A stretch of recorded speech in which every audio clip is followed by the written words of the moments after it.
Go on then. What is this? So, should we have a deal or no deal way of picking this week's film? You know, I'll say you've got 3 boxes. You know, be skillful now.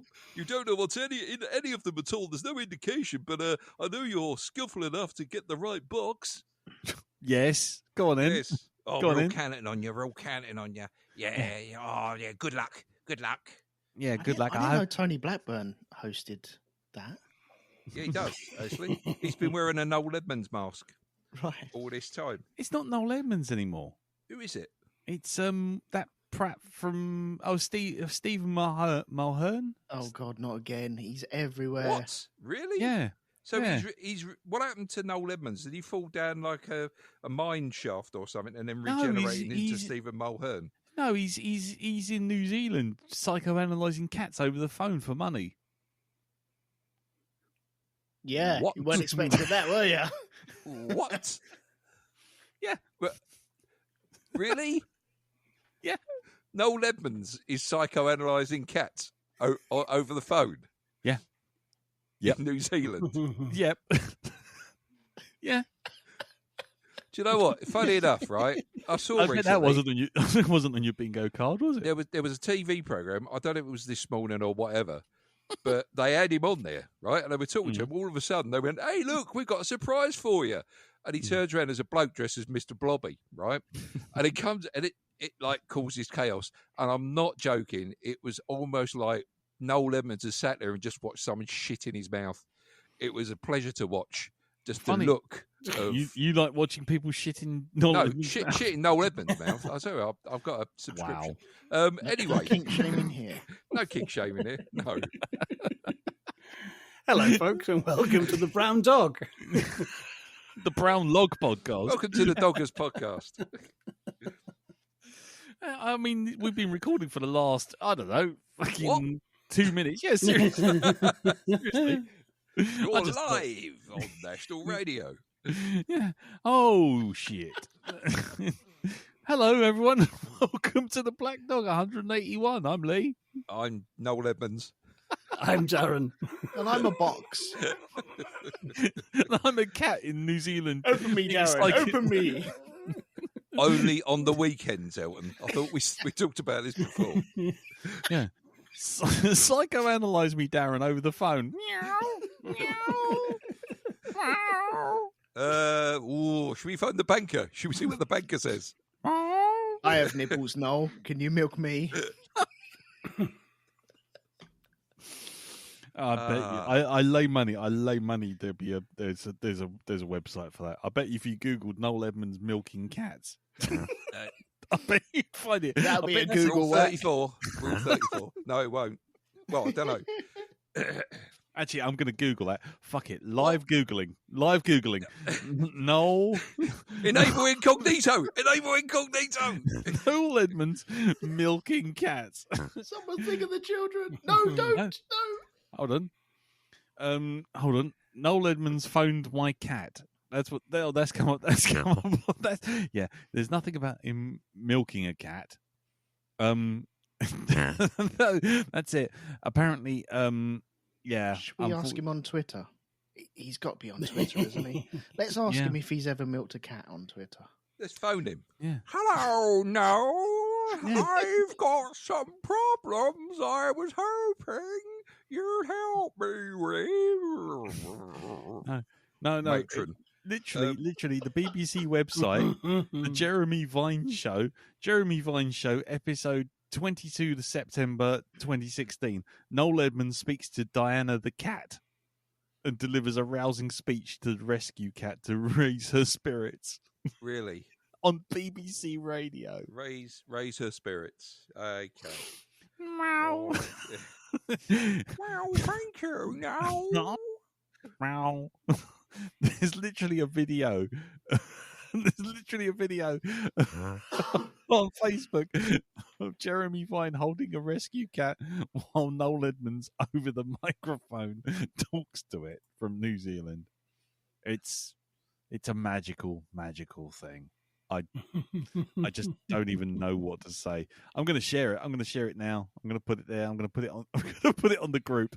Jeremy Vine's looking into the camera like 10 years of fucking journalist school. Where did he get me? What's this?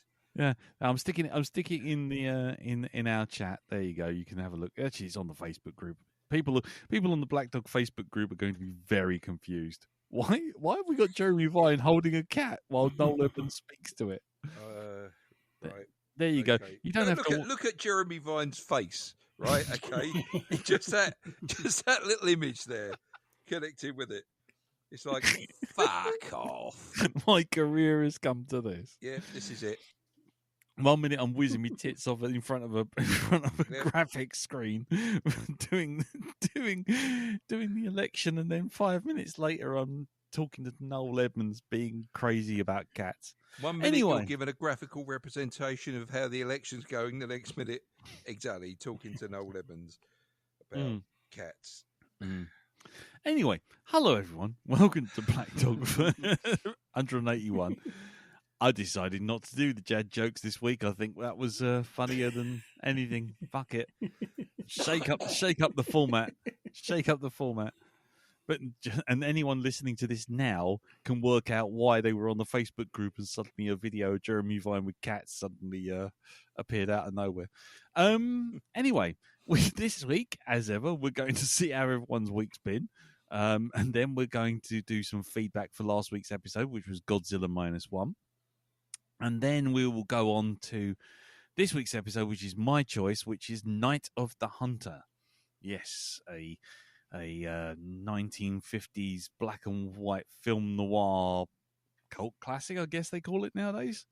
And we will discuss that, and then we'll all move on. We'll open up Darren's imaginary Noel Edmonds box numbers, and then we'll all have tea and go home, and there will be cake, and then that'll be it. See? Cool. There you go. Podcast Sounds like hosting. a plan. It's not hard. Anyway, right, so let's get on with it. Find out how everyone's week's been. Jim, I'll start with you, sir. How's it been, sir? Not bad, reasonably quiet.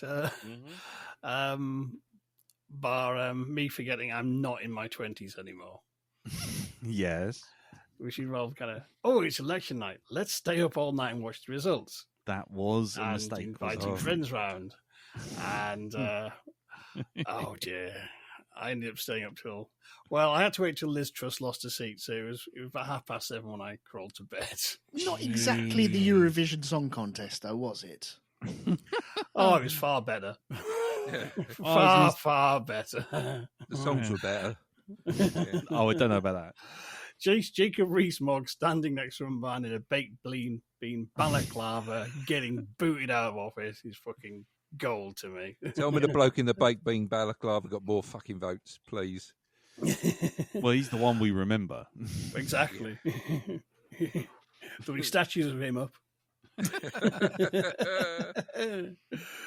But yes, I was drinking champagne at dawn at 5:00 when the game was up. Nice. And then now it's been conceded. And God, I had a bad hangover on Friday. Yeah, it's not the After same a couple as it hours used to be. sleep. Oh my God, I was still drunk most of the day. But it was worth it. I regret nothing. But I've spent the rest of the time recovering. So, yeah, it's been a long time since I stayed up that late on election night. Not even gone to bed depressed about 2:30. Yeah. Yeah. Once everything starts going blue, it's like, oh, fuck it, and go to bed. Yeah. But that was good fun. That was, It was quite good on the old chat on the Facebook group as well, wasn't it? Yes, we resurrected the Eurovision Black Dog Facebook group chat. Oh, really? Yeah. Oh, It was chugging away, but all admins get notified. I didn't get a notification. Hold on, let me just check if you're an admin. Didn't you have a problem getting on the Eurovision chat? Yeah, I was in jail, wasn't I? Maybe that's why. What Eurovision jail? Oh, Yeah, for the You Euro. were, oh, of course, you were in Facebook jail, so you didn't get added to it. Oh, okay. Sorry about that. If I'd known, I would have added you. It was quite amusing. Yes. Sorry, it wasn't deliberate. No, it's Honest. cool. It's cool. Okay, Fair enough. Cool. So now you're. Are you still recovering from the hangover? Because I know as you get older, these things kind of drag on, Jim, don't they? They do, but with enough red wine and smooth the transition. Rice crackers and red pepper hummus, we made it through. Nice. Might have to go get some wine at half time just to top up the alcohol blood level. Yeah. I was going to say, if you come off all that red wine too quickly, the collective hangover of like 50 years will come and completely flatten you. Yeah, very much employ the lightning rod salesman approach. Just keep running ahead of the storm. Nice. Cool. What else has been happening with you? Anything, sir? That's about it, really. No, that's it. Yeah, that's cool. That's absolutely fine. That's perfectly cool. In which case, we shall move on to you, Elton. How are you, sir? Yeah, I'm good. I didn't stay up for the election. Mm-hmm. I think I saw the first one come in. Mm-hmm. Yeah, that's the right. exit polls. Yeah, no, the Sunderland one, when they all rush around trying to me first. Fuck off. And so I watched all that come in, and then I thought, no, I can't do this. And woke up, and it was like, oh, okay, day one, cool. Day one. Make it sound like the start of 28 days later, isn't it? Yeah, that's Day one. But I woke up and as I was having my breakfast, I was watching Liz Truss getting booted out. That was beautiful. When she was crying in the toilets. She wouldn't come out. She was fucking bawling in the toilets. Well, that's it. They had to wait for ages before she fucking appeared to read the result. And everyone's going, where the fuck is she? Is she lost? Like Spinal Tap. Yeah. Going around. Just waited the stage. Yeah. Yeah. Was it like that? That was it. That thing from the MTV Awards with The Weeknd running around that room full of lights, just going round and around down the corridors, kind of looking left and right, not knowing where he's going. She was probably she was in the toilet crying, wasn't she? Yeah. Couldn't happen to a bigger arsehole. Or in the back of a car being dragged out, saying, "No, you will stand on this stage." No, I don't want to. I'm losing. But that would mean she's got emotions. Oh, that's true. So what are you saying? This is a new discovery, Pork. Pork. Hold on. Just stand still. Go the wrong way out the door, and then suddenly go. Yes, but the terrible war in Ukraine. Yeah, okay, fine. But what about the fact you've just destroyed all of our incomes by fucking the tax system over? Yes, but the war in Ukraine. Shut up. Just get out, you silly tart. So yeah, that was fun to see. And tomorrow, actually, I sat down today. I was a day early for something, so I had notification that one of my favorite bands from like the early 2000s is getting back together and actually putting out material and doing gigs. The Wurzels. No? Milli Vanilli. That would be a bit impossible. Jumpy's Rusty Nuts. Jesus Christ. Is it Ace of Base? Jedward.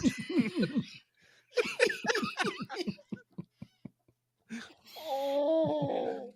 Is it 5-star? Darren, you're weak. Do your week, please. No. Is Technotronic coming back? Can we finally deflate the jam?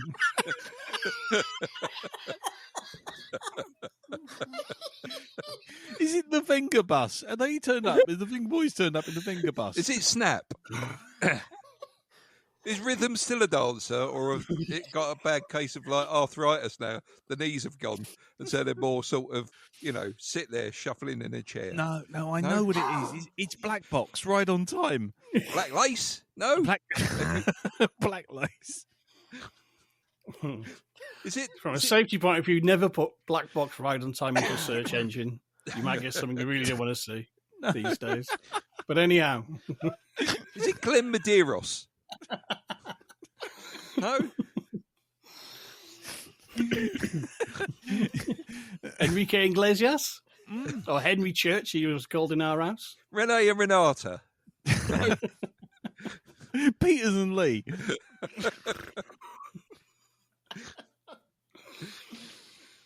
Blazing Squad. No, seriously. It's He's Ned's 17. Atomic Dustbin, isn't it? Oh, yeah. Is it blue?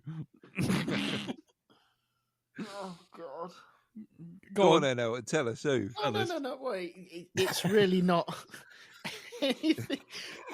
I can't top what you guys have just done. Jesus Christ! It's Nickelback. Oh, fuck off! Don't lower the tone. I love the fact that we did Renee Renata, we did Peters and Lee, we did Black Lace, Black Box, Finger Boys, fucking 100 different ways to Sunday. We did loads of things, Blazing Squad, and you only reacted to Nickelback. Yeah, fuck off. Okay, Nickelback. Well, go on in. Who is it? Well, it's Hope of the States. I'm sure you've all heard of them. Yep, I thought so. But I kind of miss. Lee, put the cricket noise in post. All right. Okay. Yeah. Okay. I don't care anymore. God damn it! Go on, man. I'm really. Click. Come back, Elton. Come towards the light. No, I'm not going back. No, I don't care. No, every time. It doesn't stop. He's taking his bike off. No. Hello. Oh, there he is. Someone hit him with a tranquilizer, quick. Oh. There's a cattle prod right next to me. Again, Elton, what I told you, okay? Don't speak about Ixnay on the cattle prod knee. I'll be round later. Anyway, I'm going to have the joy of sitting down and trying to get tickets tomorrow. What fun that will be, I'm sure. Sorry. Remind me the name of the band again. Sorry, Hope of the States. Hope of the States. Yes. Did they do something we might have heard? No, they haven't. No, they haven't done anything you've heard, Darren. Oh, that I've heard. Oh, I see, Elton. It's like that, is it? Well, I mean, let's be honest. Probably. Am I not in? Am I not down? I'm not saying you're in or down. Yeah. Or any other position. We've had this conversation, Dale. You Ixnay on the down and outs. Yeah. Well, I've got videos here. I'm looking at them. I haven't started playing them because I won't be able to hear them. But I'm going to be. I don't know. Ticket for one. I'm guessing. I'm looking this up. Hope. No, gee, flip it out. I wish I'd never said anything. No, it's okay. It's just. Look at that band that Elton likes. Oh, let's all take the mickey out about that. Hey, don't forget that someone had the Shonky Lab about music and then said it doesn't matter what anyone likes, and then I sent in some feedback with the things that I liked, and you were like Des O'Connor. Yeah, you're both there. Who likes Boom Banger Bang, for fuck's sake? No, anyway, Sandy fucking Shaw. I do not remember this. I don't know what. Bomble Arena. I'm not going back on. No, I don't want. He's got. No. Not. Gene fucking Pitney. Something's gotta hold on my heart. But I only sing like this because of my ulcer.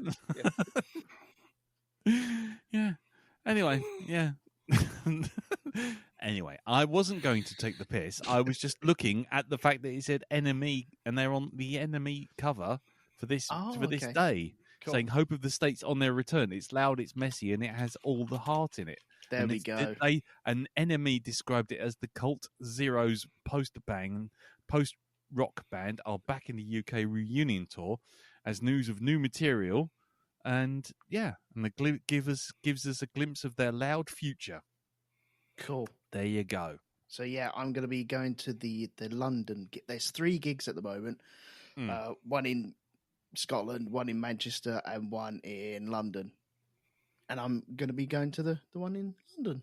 So nice. Yeah. Looking forward to sitting down. No, actually, I'm going to have to do it on my bloody phone at work tomorrow. That's going to be fun. Yeah, I know. It's going to be in a queue. Wow. Great times. No, what you need to do, what I did with the Foo Fighters. You just basically get like 4 or 5 devices on the go. Right. Just get a PC, iPad, phone. And then having my daughter do exactly the same in a totally different location. Right, yeah, that's no good for me on top of the lift while I'm at work tomorrow. Oh, I don't know. I'll give it a good go, definitely. You'd be high enough to get a good signal. It's true, very true. Unless you're working in basement. Yeah. Cool. Okay, so when is their tour? Well, the gig is in December, 6th of December. So hoping to get tickets for that. But it's really weird because now I have something I actually want to go to. For the last 5 years, I'm like, do you know what? No. And now I have something there going, Elton, come outside. Vitamin D is good for you. Yes. I know there will be people, but they're of your kind. And I was like, okay, do you know what? And it'd just be me plodding down there. So, yeah, I'm looking forward to it already. If I get tickets. So everyone, keep your fingers crossed that I get some tickets. Well, if it helps any, I can sit on a bloody ticket site with the best of them. I don't care. No, it'd be fine. I'll get one. You know what? Maybe we should set up a conference call and all sit there. Oh God, the black. I wouldn't be able to do it because I've got one device. No, but I need that device. We could help you, Elton. We could help you get tickets. Okay. I suspect no good would come of this. No, no. I think we'd be setting ourselves up for never speaking to Elton again. Hey Elton, you remember those Shanks and Bigfoot tickets you wanted? I got them. Sweet like chocolates. Yeah. Chakademus and pliers. Yeah. That does sound like a torture thing, doesn't it? Chakademus and pliers. Yeah. Tell me or I'll get my Chakademus and pliers out. Yeah. I've got Mark Morrison. He's going to sing Return of the Mac for the next 6 hours. Turn off the Mac. Yeah. Oh, yeah. Classic. Yeah. Devastating Dave, the turntable slave, Zip Zap Rap. We got you the tickets, boy. Anyway, cool. So I keep hearing Face Jacker in my head when it goes, you have booked 65 tickets to Boyzone. No, you can't.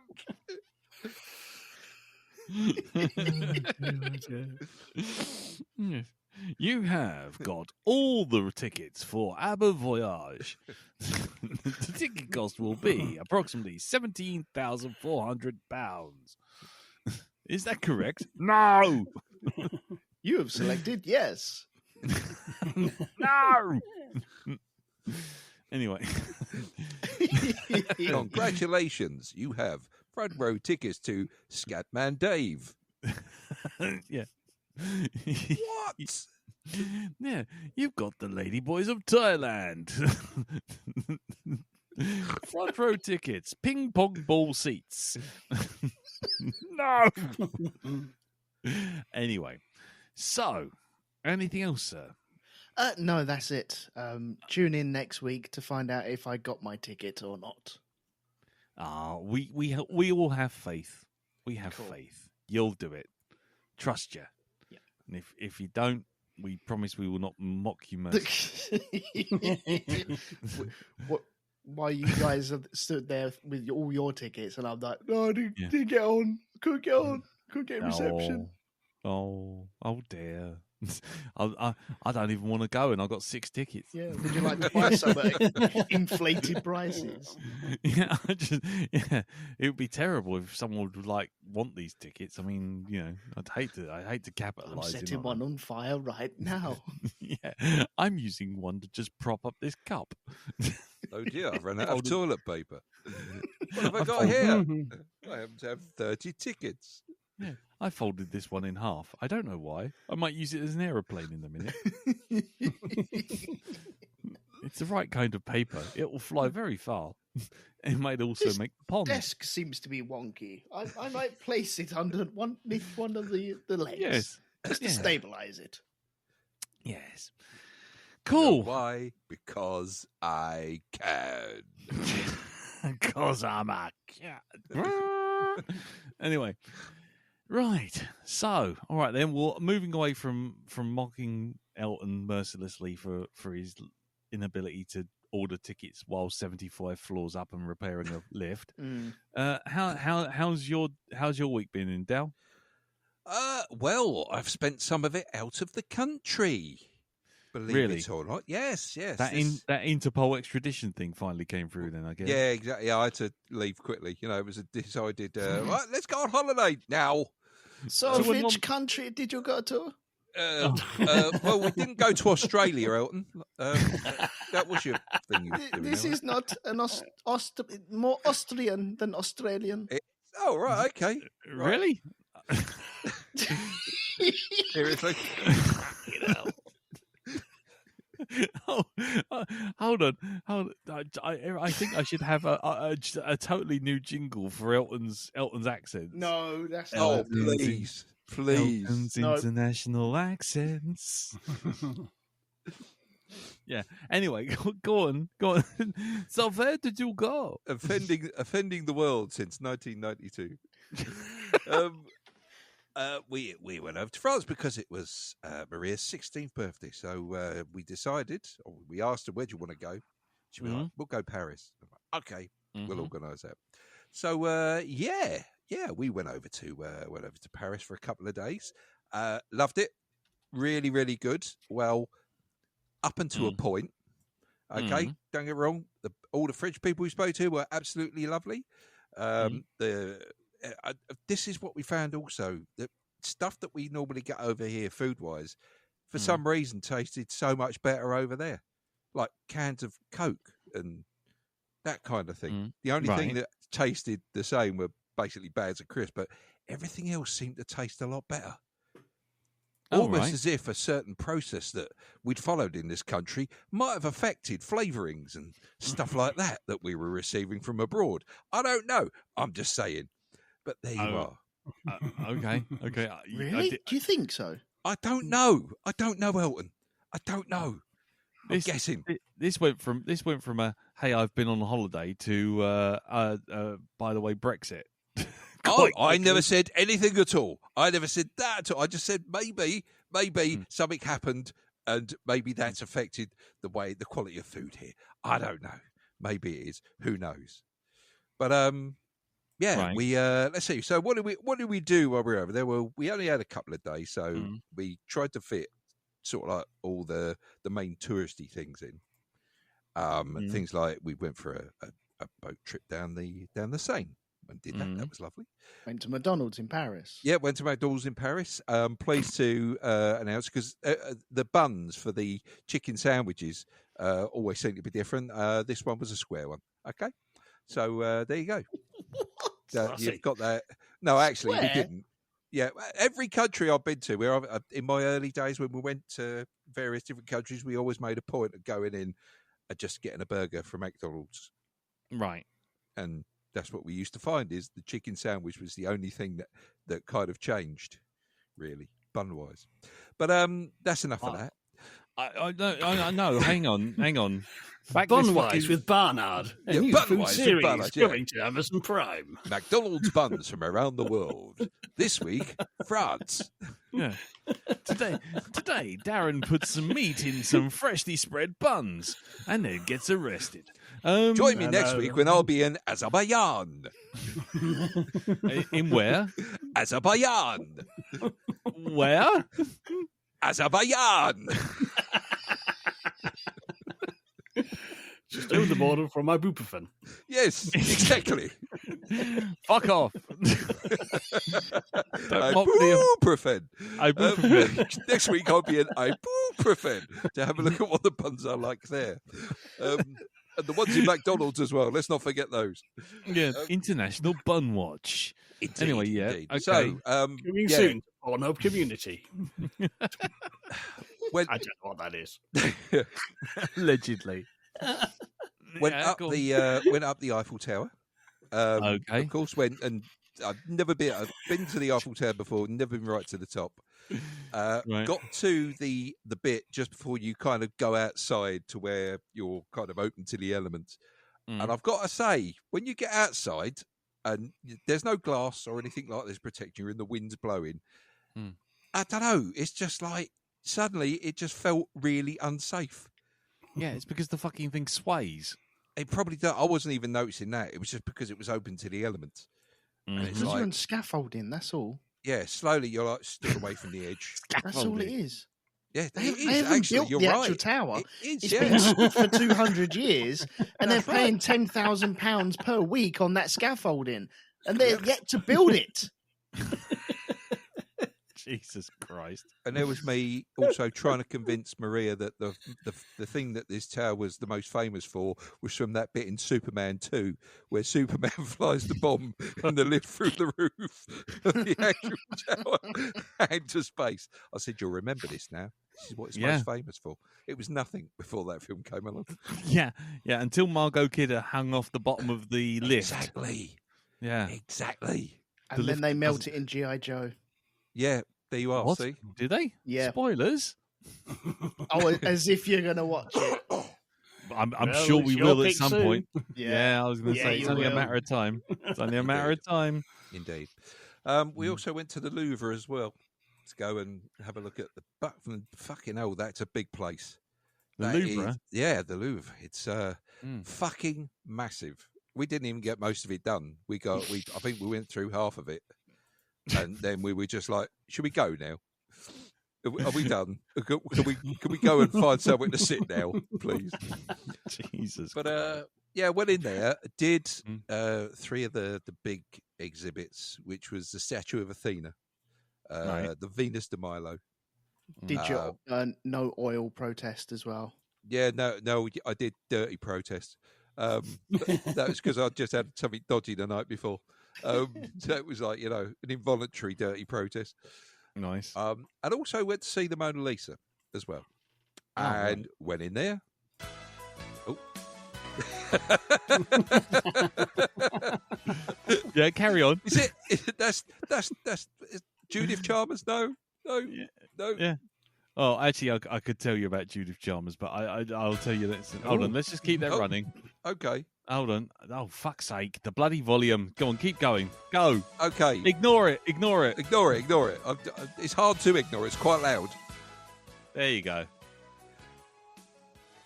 It's Okay. going. Brill. Fantastic.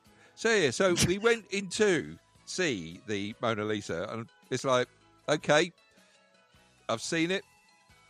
Going now. What I did notice was, though, great big crowd of people in front of it. And where you're supposed to go in and just like, you take a look, you go, Mona Lisa, and then move on. There were literally people clinging to the barriers, just standing there staring at the picture. Yeah. For like, just not moving at all, just not letting anybody get closer to it. They were just all kind of just packed in there. Yep. And that wasn't, it's like, it's a painting. All right, fine. It's a nice painting. But Tiny, isn't it? it is. I thought it was going to be smaller, if I got to be honest. I thought it was like I got it down to my mind to be like the size of a fucking postcard. But no, it actually was, a kind of average-sized picture, I suppose. Yes, I've seen bigger pictures from Athena, but So just to be sure, just to sort of get this right, just to clear this up, I'm just going to fade Judith Chalmers out there. Just to be clear, your takeaway from the cultural hub that is Paris is the Louvre is fucking big. The Mona Lisa's a painting. It's all right. It's not a postage stamp. And I've been up the Eiffel Tower. It feels a bit unsafe. Only when you get outside. That's all. that's your entire takeaway from the and the Bunzer Square. The Bunzer Square. No, I must admit, apart from, I mean, everything was really nice there, right? Okay, I know I'm saying the things I'm saying, but I really enjoyed the experience. Apart from the French. No, the French are not the problem. Every French person we spoke to was polite. They were really, really nice. Really, really helpful as well. Considering I know about 4 or 5 words in French, they were just really nice. The people I didn't like were other fucking tourists who were there. Right? If you want rude, that's who's rude, right? Okay, other tourists. It's fucking influencer city when you go there. Everybody's taking fucking TikToks and stuff like this. Have you? I don't know if you guys watch Aussie Man at all. Oh yes. Right. He's got a phrase. I think it's called "tired tech boyfriend." I think that's the phrase. Yeah.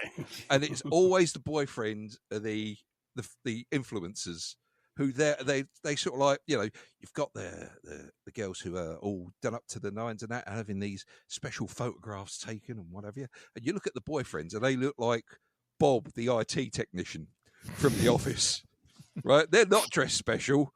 They're like, you know, fucking tracksuit bottoms, you know, or a ragged pair of jeans lining up the shots for them. Yeah, and a barrel bag full of kit. Yeah, the barrel bag full of kit, you know. Yeah. There were tons of those all over the place. Yeah. One of the funniest ones I saw was up the top of the Eiffel Tower. There was one woman who she followed us around for a little while. Fucking annoying. She stood there outside, right, where the wind's coming through, and she's having these photographs taken. She's like trying to look all sort of, you know, staring off into the distance. And the bloke took the photographs. As soon as he did that, she's like, fucking hell, it's cold. And it just blows the illusion completely, you know?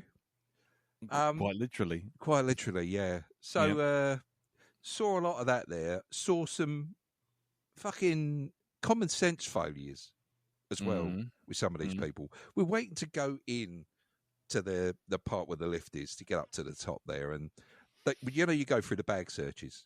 Yep. And this bloke gets stopped, and these guards are telling him to take something out of his bag, right? And they're not getting through to him until one turned around in English and went, "Open your bag." And he opened the bag, and he pulls out a fucking steak knife.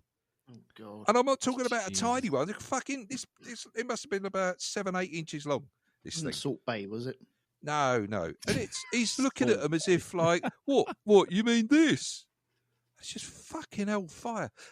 And then when we went to the Louvre, there was this woman outside who was in complete and like she just couldn't believe that she'd been stopped because she'd bought her kid's tricycle, or she was trying to bring it in to the fucking art gallery with all the fucking expensive shit all over the place. Well, right?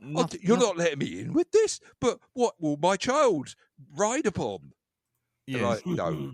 You could just see they're trying to talk to him like I don't know, like they're stupid, which they were. My heart does go out to anyone working at a place like that. It's just you've got to be running across like the most idiotic people imaginable. Oh, thick as shit. Some of them, they really were. Absolutely, it's like call them thick as shit. Oh man, I'm sure some of them go through some sort of special machine and have some sort of part of their brain removed. You know, I'm sure they're sensible when they're back in their own country, but they come over to places like France and that, and then they just turn stupid. And common sense is not even a thing that they recognise. Not even in the same postcode. So, yeah, stuff like that, you know. Nice. But so this was all lovely, and we were really enjoying ourselves. And of course, there was something else that was going on. in France at this same time. Apart from them getting ready for the Olympics, they were also having an election over there. Oh yeah. Now, if anybody was following the news about, because they have it in 2 sections, they have 2 votes, 2 parts, don't they? 2 parts, yeah. Which in some way I think is a good idea, because it really does. I don't know. I think if you've got people who are a bit sort of like, are going, I don't think I'm going to vote, which I don't understand that personally, but because like, how do you think you're affecting stuff? Do you think your protest is really getting noticed? No. And of course, because it was I think it was a really low turnout anyway, but the far right party in France won that first part. Are you saying that it's your fault? No. But they were going for the second part is kind of like the decider. So if it, whoever wins this one is like the party that's getting in there. And they started talking about this. We were watching one news channel about this, and I can't remember which politician or which senior advisor it was that mentioned this. It's like, well, we better be prepared for problems because the far right party is not known for being a fan of democracy. And it's like, what do you mean by that? And then it's like, we've been going through Paris. We've seen lots of police on the street. And these police, the police they've got on their street, don't look like they're going to fuck about, right? They're armed. And each one of them look like it could take down a team of terrorists. I am not. It's like you would not fuck around. You would not mess with these people. And they also had the army on the street. Bloody right. Yeah, in groups of 6, carrying assault rifles, with fucking the sort of like the helmets strapped to the back of the thing there. They've got the berets on and stuff like this, but it's like drop of a hat, those guys ready to go. Right. And so we're thinking, so is there going to be a riot? Is there going to be, is this going to kick off? Are we going to be able to get to the fucking, to the airport? McDonald's. Yeah, to McDonald's. Because, like, the world needs to know what the shape of the chicken sandwich bun is going to be in Paris. I can't deny them that. I can't, no. No. Right. So we were sat there, sort of shitting ourselves, thinking, is this it? Are there going to be like Molotov cocktails thrown everywhere and people just kicking off? I must admit, when I went out on that night to go and get some food to take back to the hotel, I started hearing all this angry shouting down the street. It was like, oh, fuck no, I'm not in a hotel. Is this it? Has it kicked off? Has it already fucking kicked off? Fortunately, it was just the bar across the road where they had football playing. So that was it. But for a moment there, it sounded like there was trouble. This is how I'm going to die, and I haven't even tasted the square Big Mac. Exactly. I live in this fucking fast food shop that I'm in here now, which was a McDonald's. So, rather gingerly took my stuff and got back to the hotel, and then we just sat there watching the TV with this thing playing out in front of us. Wow. And fortunately, though, the sort of violence they thought was going to happen didn't, and it ended up with it being just a massive knees up in the middle of Paris, because of course the left won. But they had to band together to actually get the votes in to beat the right. Oh yeah. So this is causing, of course, another big political issue over in France, like who now leads, who's going to be the I think it's the prime minister, because they've got a prime minister and a president. Yeah. I know so little about the French electoral system that I'm just not going to say another word. Oh, but trust me, when you've got a situation like this, you kind of pick it up quickly. It's like, I think this is required reading. So let's just see what's going on here, shall we? What's this all about? Yeah. What is the deal? Exactly. What is the deal with this? And do Deliveroo come with an armored truck? Is there a bunker in this hotel? Yes.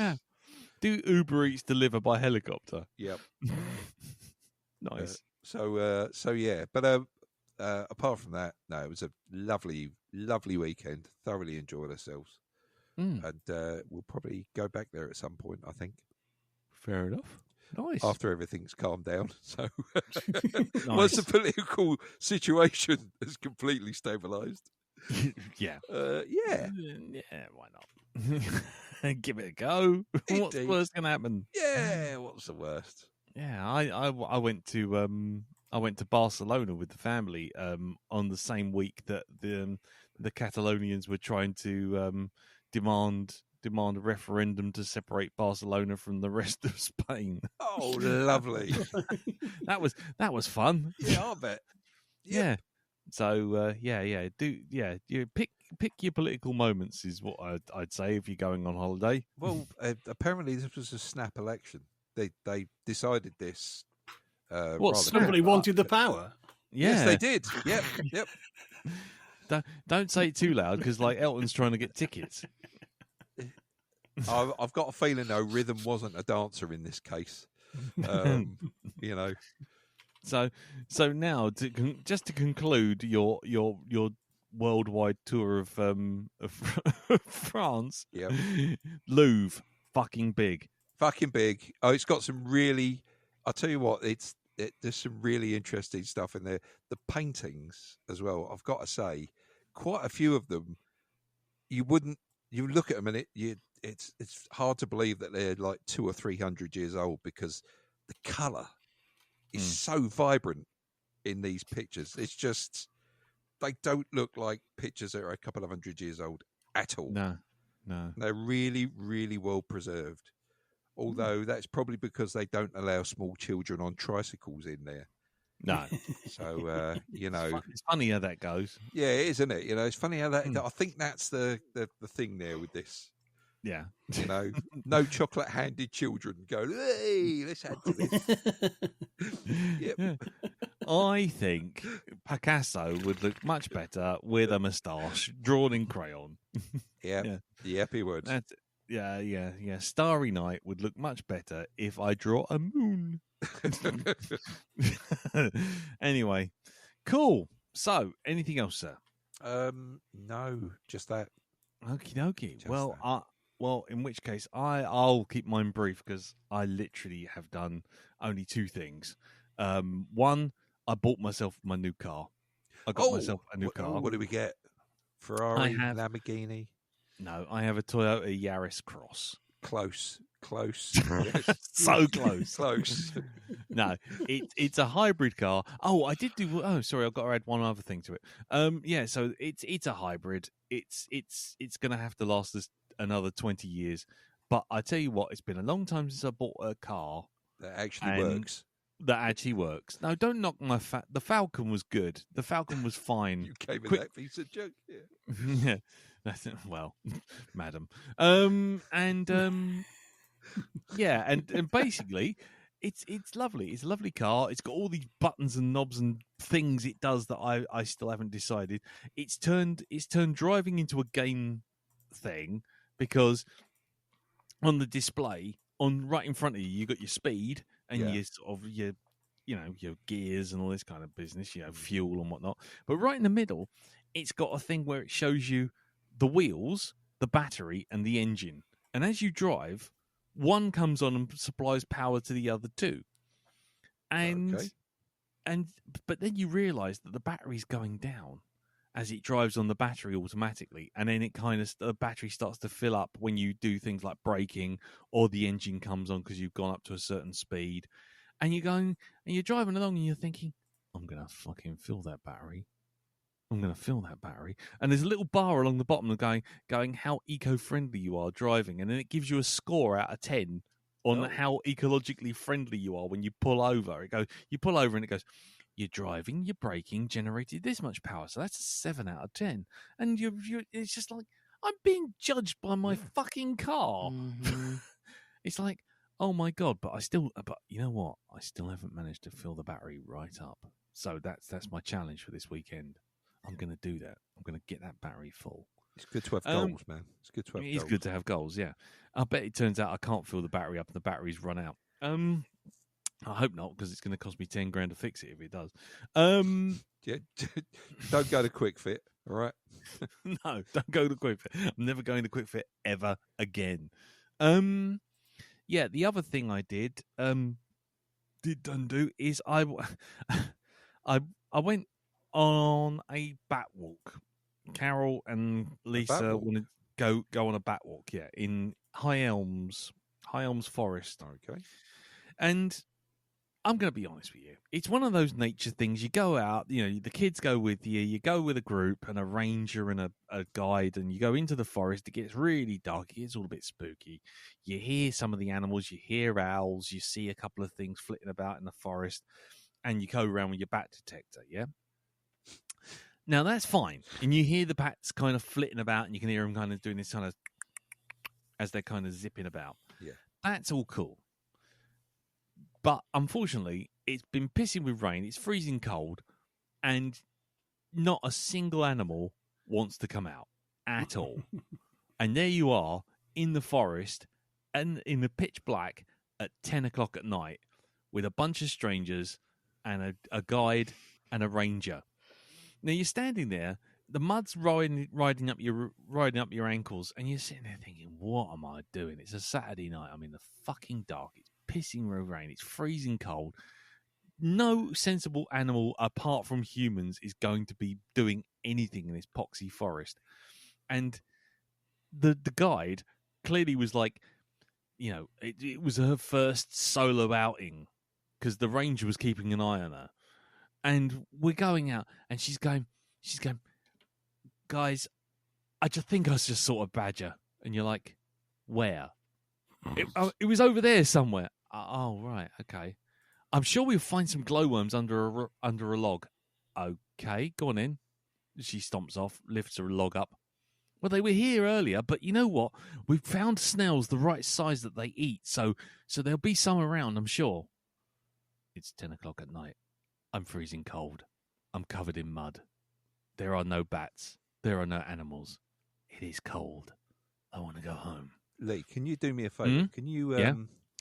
Can you just repeat that in the voice of Werner Herzog? Sears. The futility of the bat walk. It is the futility of the bat walk. You walk into the forest, and it looks back at you, impassive and unfeeling. Nothing moves except for the few fragile moments of humanity walking under an electrical pylon, hoping to hear an owl. Yeah. So, so basically that fucking happened.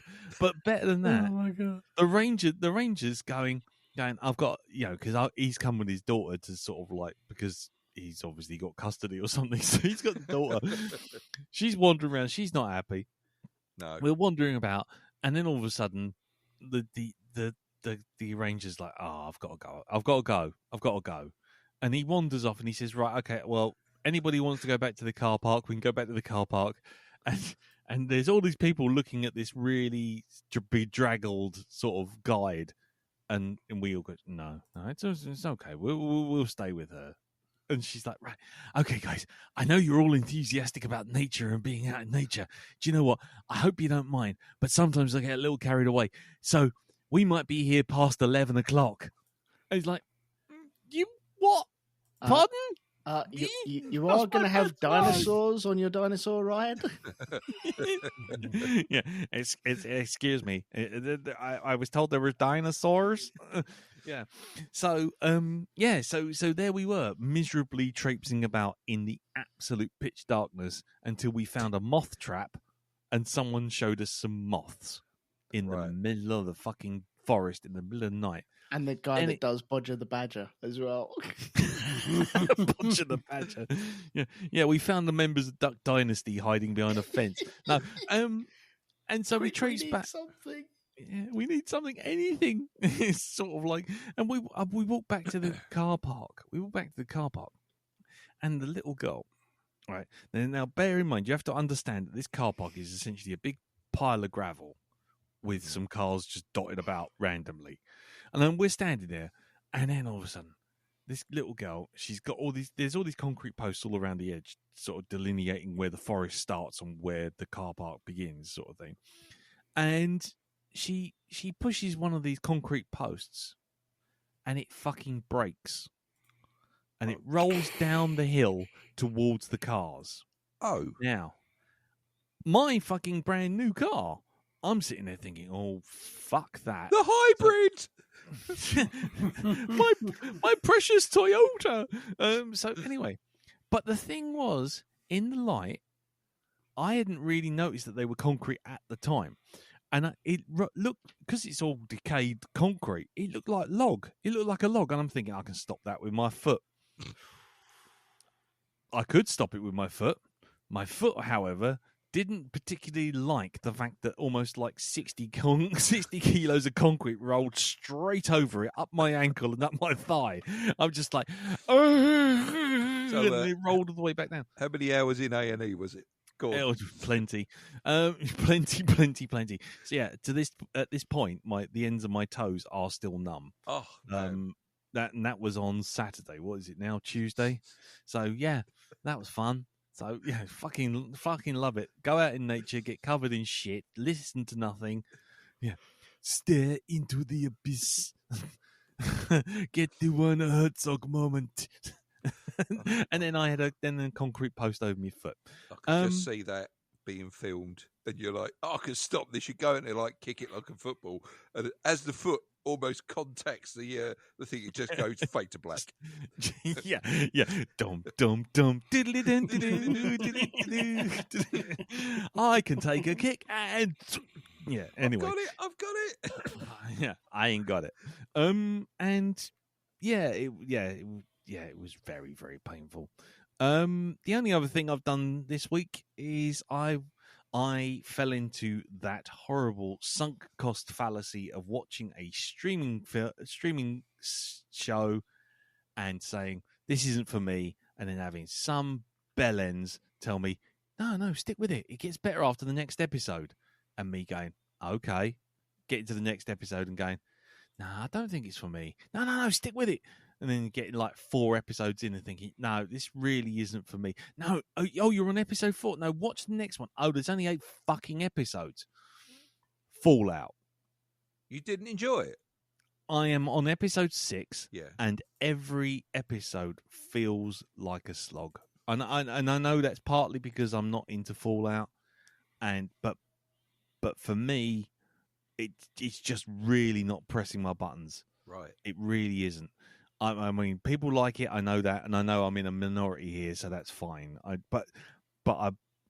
Me and Carol started watching it on Sunday. Yeah. And we did like 3 episodes on the bounce. And I'm thinking, is this actually going anywhere? Or is it just going from, oh, do you remember that thing in the game? Do you remember that thing in the game? Do you remember that thing in the game? And everyone's an arsehole. And then they plop drop a thing with the head. I won't say too much for spoilers. And I'm like, right, okay, cool. We got our crossover plot now. We got a quest item, and we've got the main plot with the dad. Great. And then 3 more episodes happen of just stuff, and I don't feel engaged with it at all. I mean, I'm watching it. It's all well made. It's all well acted. The special effects are all fine, but it's just not. It's just doing nothing for me. I'm just sitting there watching it, thinking, okay. I'm not feeling excited when I see the ghoul or the Brotherhood of Steel. I'm just sitting there thinking, yeah, okay. It's there. It's stuff happening. I don't know what it is. I can't put my finger on it. I just I don't know what it is. It's just bouncing off me. And it's not because it's bad. I can actually see there is stuff going on and there is stuff to enjoy. But I'm just watching it and it's just doing nothing. And we just finished episode 6. And then and I'm like, we might as well finish it because we got 2 more episodes to go. But it feels like a chore rather than I want to see what happens in episode 7 or I want to see what happens in episode 8. Everything just seems to be sort of, how can I put it? It feels like there's a plot on every single scene, and you watch those scenes, but none of those plots are particularly interesting in themselves. And all the stuff that they're building up to doesn't feel like a surprise. I mean, I'm not just saying that as someone who's played the games. I'm talking about the fact that Carol's sitting there and figuring it out. And she's going, so vaults, there's something going on with them. The ghoul, we know who he is. The Brotherhood of Steel, and then it's just like, and then there's this head thing going on, and that's been kind of gone into the background. It was there, it was important for episode 3 and a bit of episode 4, and then it's gone. It's still important. Just do me a favor, mate. I mean this with the greatest of respect. Yeah, Mm-hmm. I know you like it, and that is perfectly fine.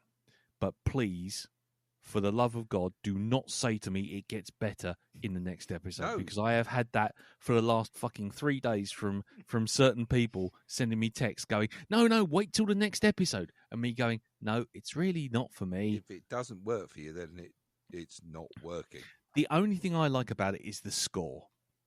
I like the score by Ramin Djawadi, and I like the old classic music because it reminds me of Dad's jukebox because he had Brooke Benton on there all the time. So, it's just a matter of time. I got all that stuff. I'm loving that. But it's just not. I don't know what it is. I really wish I could like it, but I'm not. It's just dinging off me. And then, like I say, and then saying to someone, I won't name names, but someone saying, look, I don't think it's for me. No, wait till the next episode. It gets better on the next episode. It all comes together. And it's like, it hasn't come together in 6 fucking episodes, and there's only 8 in the cocking series. Just do me a favour, stop saying that. That's totally. I've got. Ree and Maria are not. They're not versed in anything to do with Fallout at all. But I mean, they were fine with it. They really enjoyed it. Yeah, and that's what I'm saying. I know there are people who watch it and like it. Yeah.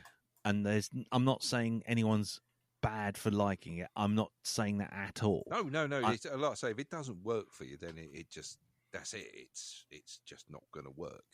And I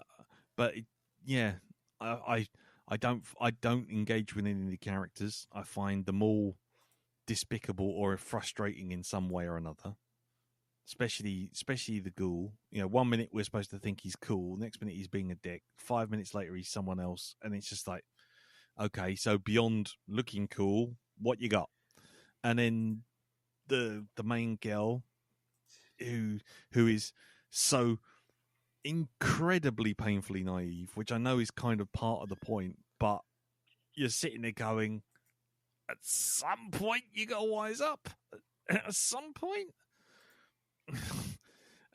Yeah, I don't know. I don't know what else to say. It's really not for me. I don't think. Then which is a shame. That's. I mean, then that's it. If it, like I say, if it's not working for you, it's not working. That's it.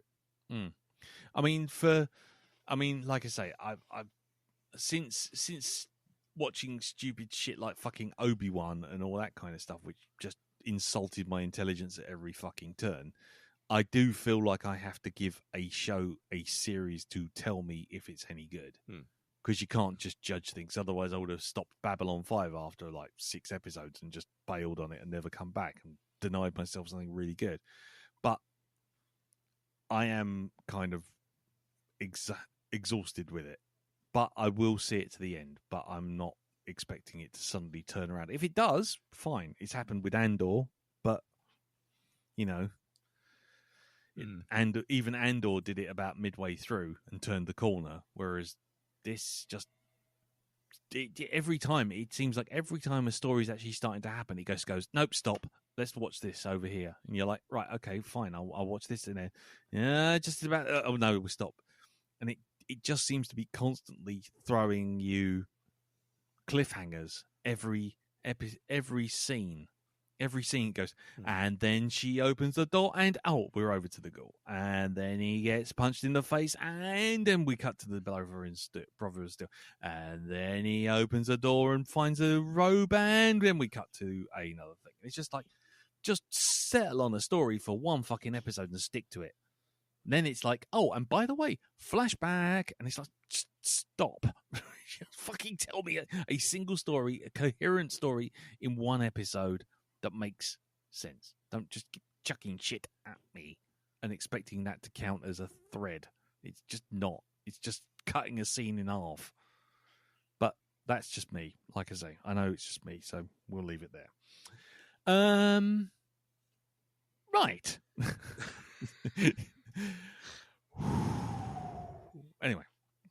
Sorry. I think if I'd just been left alone to watch it on my own speed, that'd been fine.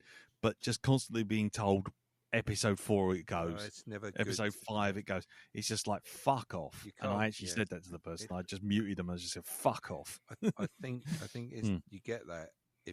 I get that myself when I'm told this thing is the best thing ever.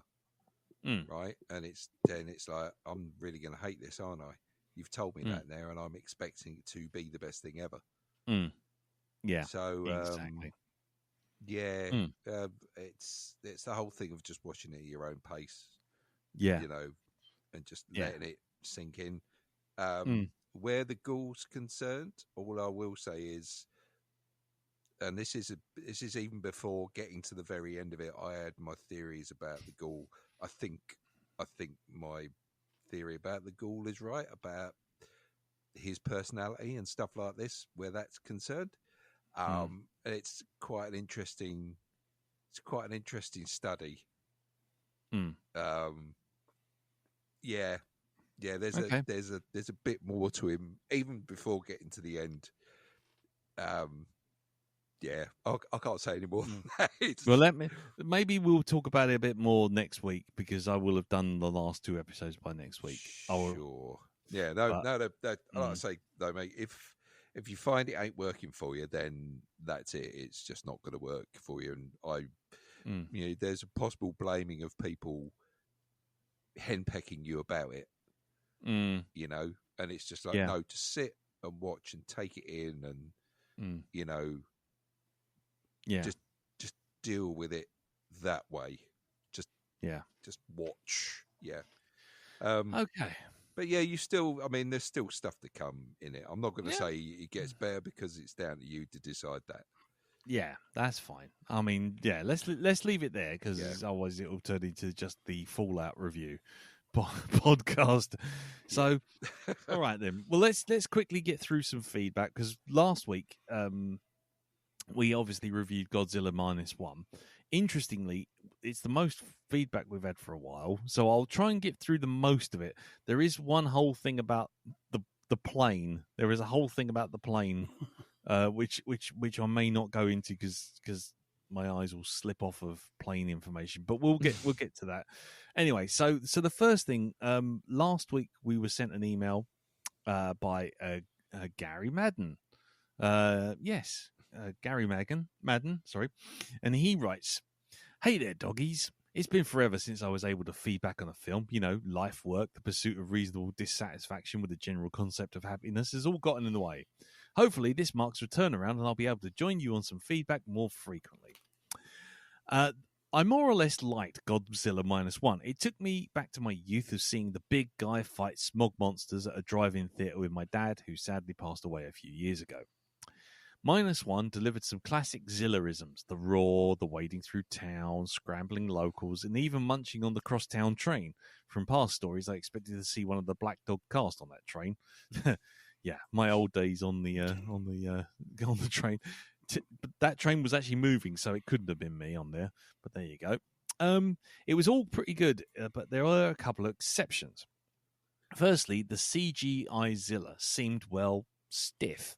Its arms didn't move, its facial expression didn't really change, and it felt a little too much like the rubber suit from the 60s and 70s movies. Secondly, and this is just my opinion, but the film seemed to be a bit apologetic towards Japanese imperialism of the 30s and 40s. We get scenes featuring ex-military members saying, "We've got to go be heroes again," and the ex-naval officer saying, well, it's up to us to save the people again. Both imply that Nanking and Bataan death marches, along with the invasion, Nanking and the Bataan death march, along with the invasion and overthrow of most of the South Pacific, were heroic and somehow protecting the people of Japan. It seems on par with having members of the Nazi elite face saying they must protect the fatherland again. Beyond that, there's a lot of what the fuck's physics. Throwing a boat ashore when a naval vessel's engaging in Godzilla seem to have steam miles away to engage him. And those transformer fins, what the fuck? In the end, we're dealing with a film where the bad guy's a giant radioactive iguana, so okay, I guess, let it go. Regardless, it was good fun. Good pick, fellas. I was worried after that Billboards movie you had gotten all serious when we needed an intervention. Good to see that was not the case. Thanks for taking my mind off as much less pleasant things and being the weekly bar is open light on on the work week.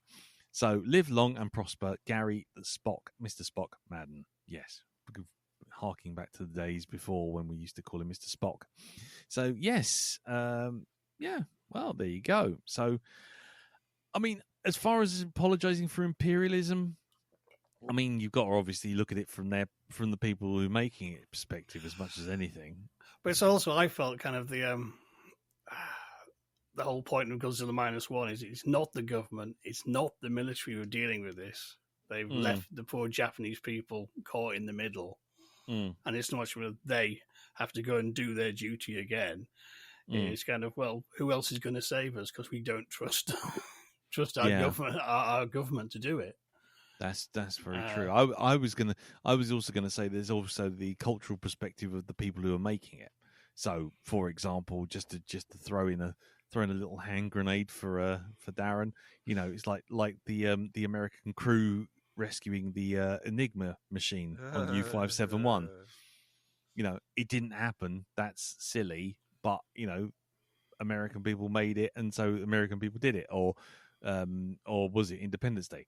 You know, with the British in the desert going, the Americans, they've got a plan. Well, thank God they did. You know, it's just, you know, each culture does have their own view of themselves. So I think you have to give that a little bit of a pass, even if, as Jim says, it wasn't really there. But it shouldn't be surprising that each culture sees themselves as the heroes in their own story. We had other feedback on the Facebook group, which is facebook.com/groups/the Black Dog Podcast. One of them was Sean Gleason, who said, I was not impressed with -1, but I'm not really the Godzilla fan in the family. I did notice the weird thing on the neck on the first watch, but I enjoyed 3 Billboards way more than Godzilla -1. There you go, short, sweet, to the point. While John Campion, our man on the streaming services, telling everyone where to find new and interesting films on the Facebook group, said, coincidentally, I watched Baghead last night, because Jim, you watched that, didn't you? Yes, I did, yeah. And he said, I thought it was pretty good. Regarding Godzilla -1, I watched it a couple of weeks ago at the end of a minor Godzilla binge. Shin Godzilla preceded it, which I liked as well, although Godzilla's first form is disturbing in a way that I found difficult to put into words. Godzilla -1 does a good job of mixing some satisfying action gubbins with some fairly deep themes: post-war guilt, sacrifice for the greater good, and whether that's worthwhile, etc. Did the end make anyone think Battleship but good, I wonder? The old warriors with half a chance up against a formidable adversary with kit they cobbled together, but with characters you actually cared about. Overall, it did a good job of honouring the Godzilla mythos while expanding and deepening on it in an interesting way. Thank you very much for that, John. I didn't think Battleship is but good because, frankly, I tried to bleach that thing out of my mind after I watched it. I don't know about anyone else, but you know, I honestly cannot remember the end of Battleship to compare it. Yeah, and I've seen it twice. Oh shit. Yeah. Well, anyway, maybe we'll go back one day, John, but not this lifetime. Anyway, so David Renane, Happy Dave over in New Zealand, came back and he said, I watched the film with dubbing that chimed true with the history of late night Godzilla watches long ago in the last century. A couple of quick points. It seemed really reductive to say that there's a lot of atomic bomb imagery in this, but having seen the Hiroshima Museum a few years ago, I think it's even more that we are probably missing. From the broken clock tower, looking like Hiroshima Dome to the two scientists lingering over a copy of Shin Tricycle in the Ginza Fallout. Couldn't get a screen grab, but the timestamp is 1 hour, 2 minutes, and 48 seconds. There's probably a lot of stuff that will resonate with a Japanese audience. Point 2. While I totally agree about Godzilla's cells saving Noriko, I wondered if there was also another analogy to nuclear fallout here. Even if you survive, there's a creeping blot of radiation sickness that's slowly trying to engulf you. Interesting. And then he said, part 3, the plane. That was a real thing, by the way, in case anyone missed it. And then he links to Wikipedia, Kaishu J7W Shinden. Right. Okay. I'm not going to get into the plane Wikipedia. I was wondering whether it was true or not, but they were talking about a jet plane and it had a prop on the back, and I was okay. I'm just going to enjoy it for what it is. Yeah. By the way, not related to the film, but has Darren seen/read the Scarred for Life books, given comments about 80s TV scares that would be right up his alley? And point 5, something about ladies walking clippity clop. Yeah, go on. No, I don't think I have. No, I've not seen him at all. Well, there you go. Go check it out, man. All right, let's do this. Volume 3 out at the end of the month. Oh dear. Oh, really? Okay. I have a feeling this will not end well, but yeah, let's see how that goes. Just coming up to the end of the feedback, we have Ian Spaceship Stead. He said, as far as Godzilla's concerned, loved it. I did a little wee when I saw the Shinden, and it's cool looking, almost spaceship-like plane. Coincidence that I've just been reading about it. If I remember correctly, the ejector seat is German, and they needed to develop the ejector seats. Useless info, but they fitted it into. There we go. Fitted it into the FW190 to eject. You just pulled the flight stick. That seems a bit difficult, doesn't it? Oh, I've flown the plane. I've just fired myself out through the roof. It also has narrow sides of the cockpit. Q pilots getting badly injured, arms ripped off, from not letting go. The flight stick breaking shoulders, hitting the sides of the cockpit. I could be wrong, but I could be wrong. Well, I'm a bit out of it. Head cold at 4 a.m. Bibble. Excuse the blathering. By the way, I think Japanese is a tonal language, so saying the same word in different tones gives the words different meaning, because we were having that whole thing about people suddenly going off the rails for no discernible reason. So Ian says, I think Japanese tonal language, so saying the same words in different tones gives the words different meaning, I think. That could explain some of the more melodramatic acting. Anyway, on the mend, past the laudanum. Well, there you go. He's done well if he can write all of that while on laudanum. So, yeah, well done. Keep up the good work and the drug abuse. There you go. David Renane also comes back saying, by the way, Megan, all about the bass trainer, is married to the now grown-up boy from Spy Kids. So there's another franchise ruined in my head. Okay, thank you very much. Okay. And finally, Peter Organ of the Borgcast podcast, which you can find at borgcast.libsyn.com, said, I gave the flick a try, but quickly lost patience with the OTT shouting, which kind of relates back to the previous comment. After the first exciting scene, I can put it down to a cultural disconnect that you were talking about, as I've had similar problems with other Japanese movies. Plus, all I could think of was the old Douglas Adams sketch about kamikaze pilots who flew 19 missions. I'd link to it, but the racist accents are worse than Phantom Menace. Okie dokie. There you go. So that's all the feedback. That's a plethora of feedback for Godzilla. So thank you very much for that. And if anybody's got any feedback for any other episodes or this one that we're about to have, then by all means jump on Facebook group, facebook.com/group/the Black Dog Podcast, and leave a comment, or send us an email like Gary did to feedback@blackdogpodcast.com, and we'll read it out next week. Right, we're going to leave it there. First half done. Nature abhors a vacuum. None of us did anything in the week, and yet still it's lasted an hour and 20 minutes.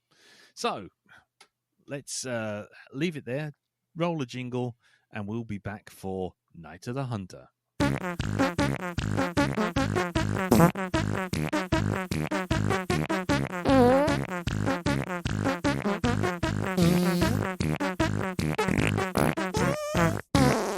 Right, so Night of the Hunter is a 1955 American film noir thriller directed by Charles Lawton, starring Robert Mitchum, Shelley Winters, Lillian Gish.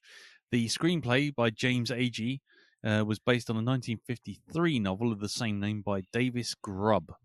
The plot involves a serial killer, played by Robert Mitchum, who poses as a preacher and pursues two children in an attempt to get his hand on $10,000 of stolen cash hidden by their late father. The novel draws on the true story of Henry Powers, a criminal who was hung in 1932 for the murder of 2 widows and 3 children in Clarksburg, West Virginia. The movie had a budget of $600,000. I'll be honest with you, nothing's been listed on how much it actually made, but for the point of doing standard things in this podcast, at least sticking to a minimum format, how much do you reckon it made at the box office, Darren? I reckon it made 1 him off and 14 slaps to the face. Okay. That's cool. And what about you then, Jim? It made 1 nice home-wrapped shiny apple. Nice. What about you, Elton? I have a real number on IMDb, but I'll tell you that in a minute. But I would say that it made some thick bush I couldn't quite cut through. Well, it was the 50s. Very true.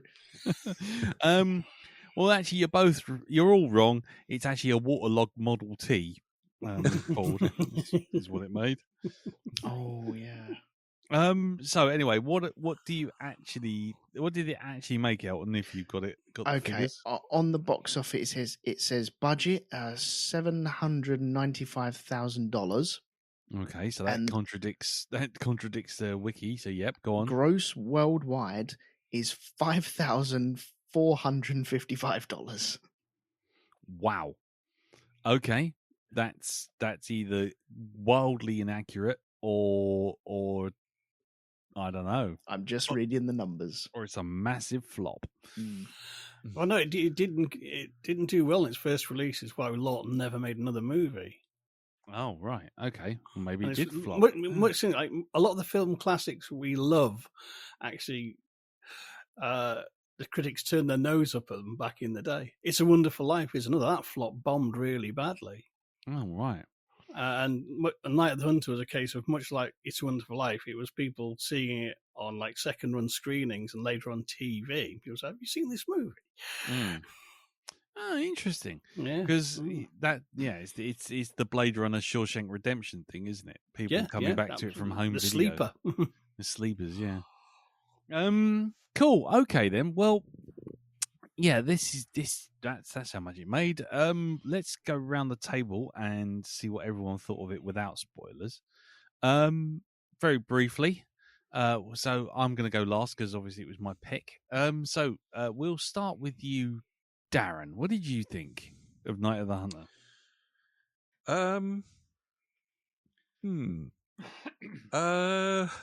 Let's see. What can I say? It's I've got to say it wasn't a film that really kind of left me going, "Oh, that was amazing," or anything like that.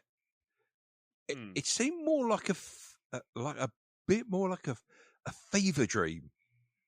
The whole thing, and I do mean that in a good way. It seemed more surreal than anything else. Some of the imagery in it was just quite stark. You know? Yeah, so while it didn't, for me, it kind of, I didn't think it was like, however, but a lot of people see it as like, this is the best thing ever. I thought it was all right. Okay, that's cool. Right, Jim, what about you? This is the third or fourth time I've seen this down the years.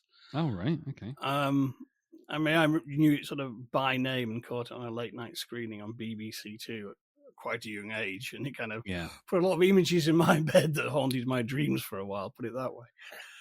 And I've not actually seen it for a good few years. But coming back to it this time, so I really got a lot out of it, shall we say. Right. Really enjoyed going back to it, and it's kind of, it's one of those things, you've seen a film when you're young and make a big impression, you come back to when you're older, and then you go, hang on a bit. And the first time I had that impression, but the second time I'm sort of, I get what it's all about, what the imagery means, and you see it on a whole different level. And so that was kind of sort of my experience going back to it this time. Interesting. Okay, dokie. What about you, Elton? I'm glad you said about the fever dream, Darren. You as well? That's kind of helped. Yeah, I was struggling with it. I did not enjoy this. I get it. I can understand why it's good. I did not enjoy a single second of this. No, not even a single second. I don't think so, no. I really struggled getting through it. It was a slog. This was an hour and a half that felt like 3. Fair enough. That's cool. That's absolutely fine. Then in which case, for me, I found it to be a film of two halves. The first half, it felt very similar to another film Robert Mitchum was in, which got remade, which was Cape Fear. And it had a real sense of kind of weird, surreal dread. And that I'm going to say, for the want of better words, I enjoyed. There was a lot of weird melodrama and melodramatic moments that kind of made everything jump about or seem like everything was rushed. But the first half was overall not bad. The second half just felt like the film should have ended 40 minutes ago. Mm-hmm. And then they dragged it out for some parable about children enduring. And that's... yeah, that was less successful for me. I may well enjoy it more the second time around, knowing what I'm getting, based on what Jim's just said. But the first half was a lot stronger than the second half. And by the time I hit the second half, I was in a kind of, is this being rushed to finish it? Or is there something I'm missing here? Or is it just a thing from, movie making styles from the 1950s, because we've seen it before, films from the olden days where we watch them and you go, that's a bit fucking hurried, bit silly. And then you go, yeah, but all the films were all like that. So you have to kind of give it a pass. But overall, yeah, if someone was to show this to me cold without any context whatsoever and say, this is rated as one of the top 50 movies in America, I think it was something like, it's was it one of the AFI's 100 years 100 movies? I think it comes in at number 34. Yeah, and Empire rated it at like 51st greatest movie of all time out of 500. It's just like, if you told me that, I would have said I could name you 71 films that I thought were better. Yeah. But I have to admit that there's a lot about it that I liked. There's a lot about it I didn't like.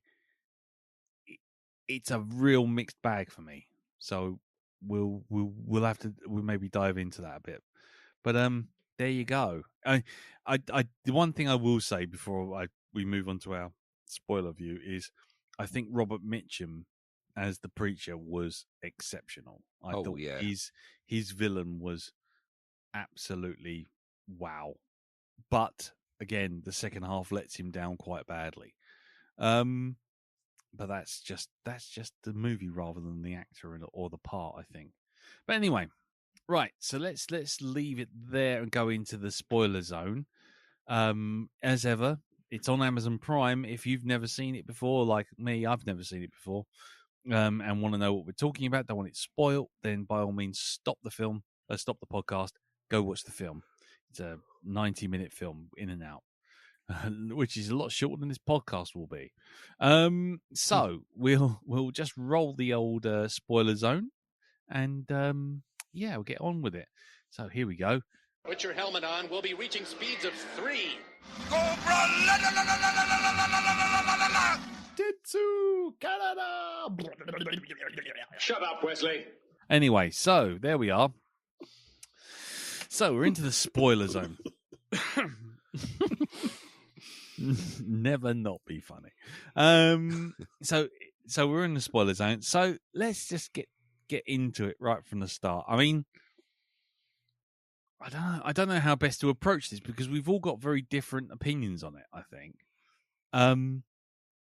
I tell you what then, Elton, let's start with you. Let's start with the negatives. Elton. Okay. What was it about the film that put you off? What was it about the whole thing? Was it the style? Was it the acting? Was it the story? No, I thought the acting was fine. I think it was more pacing and deliberate cinema. I can't say that word now. Damn it. Ibuprofen. Yeah, ibuprofen. Cinematography. Cinematography. Yeah. Let's go with words. Oh, brain melting. Cinema photography. Something so like cinematography. Yeah. I don't know. Jesus. I struggle. Look, Yeah. in my head, this ain't the fucking Dark Knight at all. It's I can see why people rate it, but I don't know if I'm speaking out of turn. Maybe they're the people that are rating it that have always rated it, and I don't know.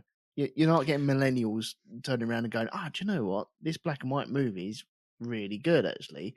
That's not happening at all. And I really struggled with it. I think it was more the pacing of anything and actually trying to get around to actually doing something. It felt like it took an age to get the preacher and the mother kind of together.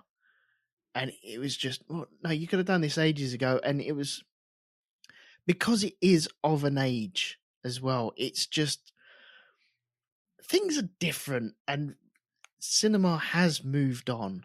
And I found it, I love an old movie. I really do. And some like the old War of the Worlds one. I flipping love that. And that has a style of its own that would not suit today. And I can weigh this stuff up, but this one just didn't work for me at all. I just really struggled to get in with any of the characters at all. And some of their choices as well. It's just, God, it's so staged and tedious at points. Interesting. It felt like there was no real flow to it. That fucking uncle on the fucking barge as well. Fuck off.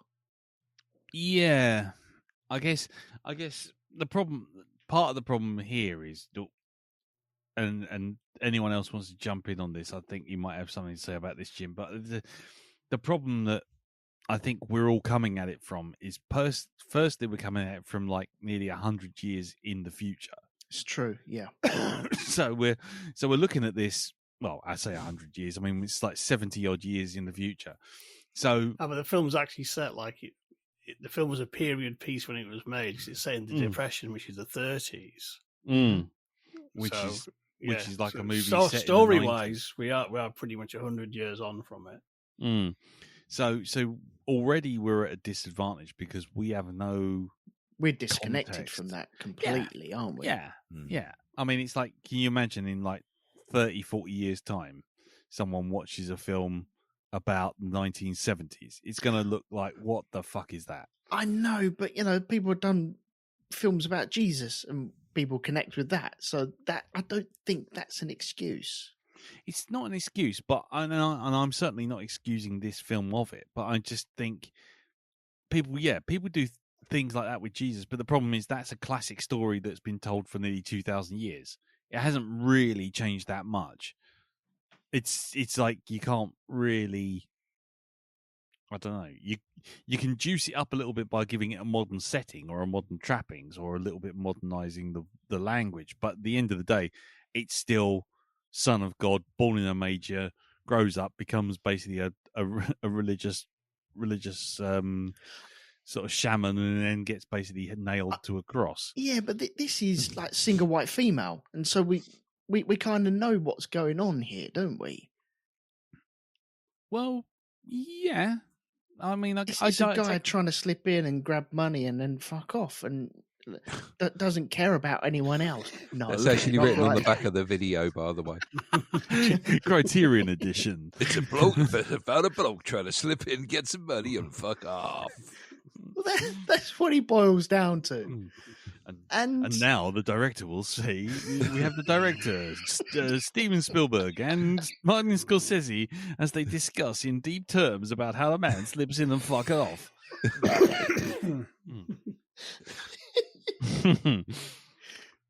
No, I take your point, but what I will say with that is that a lot of the film, and this is the thing where I'm sitting on the fence a bit, a lot of the film relies on you understanding the context in which some of this shit is happening. Right.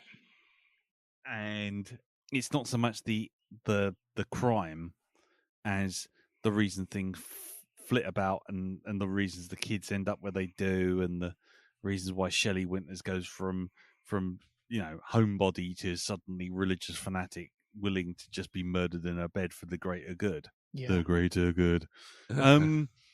So, there's a lot of stuff in there that I think we're too far removed from to kind of make that jump, unless you're really willing to sort of sit there and put yourself back in that frame of mind. No, I understand that, but there's also, I don't know. Can I just interject? I Yeah, think sure. it depends.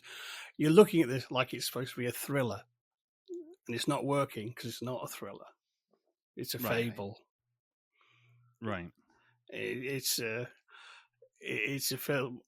It's a lot about light and dark and things balancing out, and it's also kind of just it's kind of a journey through America, because this was made by Charles Lawton, who's an Englishman who went to America and found great success. And I think there's a lot of kind of commentary on American society, and particularly how people are very quick to judge on appearances and superficial things. And it's all about light and dark, and there's tons and tons of symbolism. But if you're coming at this thinking it's a film noir, it's going to be a thriller, that isn't how it plays out. I mean, it probably helped for me. I came to it, say, at late night. I knew the title. Oh, this is, an important film. I'm like, okay, it features a killer preacher. Okay, so that's enough. I'm in. But, when I first went, I kind of got it. It's kind of, because you've got kid characters, you're in this kind of weird. What's it? It's kind of like it's like a fable, it's like a dark fairy story. It's closer to that kind of. It's closer to the Snow Queen than it is to Double Indemnity. Put it that way. Fair enough. It's not Basic Instinct. It's more the Snowman. There you go. Put that on the Criterion box. Yeah. Okay. I mean, Darren. I mean, yeah. I'm not going to abandon Elton entirely because he's kind of obviously working through it. But I was just going to say to you, what about you? What's your sort of general take? Because you sound sort of like a bit more positive than Elton. Yeah. But you're kind of in a way kind of vibe. What about what's the film for you? Well, let's see now. It can be, for me, it can be a little bit disjointed, and there's a little bit of a leap in logic at one point. as well. Like, how did he know the kids were with, out of all of America that he was traveling through, how did he zero in on the kids being looked after by that woman? How did he get suddenly he's just there? Suddenly he just turns up. So there were things in it like that didn't sit. He followed the river. Yeah, but then how many homes are there in between where he left and where he got to? I reckon he saw the one with the boat outside. But he wasn't anywhere near the river. That's the thing. Wasn't he? No, he wasn't. Because where they were hiding, the boat was near there, right? They were just hid nearby it. So he'd have to actually be round on the bank to actually see it, right? But yeah, so there's little things like that. But I must admit, the bit that I really enjoyed of that film, and it's only a short bit, the thing that I thought stood out and had me really kind of excited was when the kids were in their new home with that woman, and she's standing there, and automatically you can see she's kind of twigging that something's not quite right with Robert Mitchum's character, right? And it's when she asks the boy, you know, so, you know, is this your dad? And he's like, he ain't my dad. And she looks at him and she goes, you see him stare, just look at the boy, and he goes, yeah, and he ain't no preacher neither. And then she rushes indoors and she gets the fucking shotgun out and she holds it like she could blow the fucking knockers off a fucking gnat from 3 miles away with this thing, right? And it's that bit where he's outside singing the hymn and she's having like this little hymn off with him. And it's that with the gun across the lap, and she's just, you know, I'm meeting his, because he's, of course, trying to intimidate her, and she's not having any of it. And she sings back at him, but a different verse.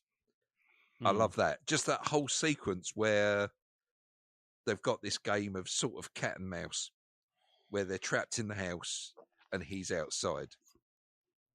Of course, I did laugh when he gets surprised by the cat and comes up and goes, "Oh!" like this, and she's like, "Fucking have some, you cunt."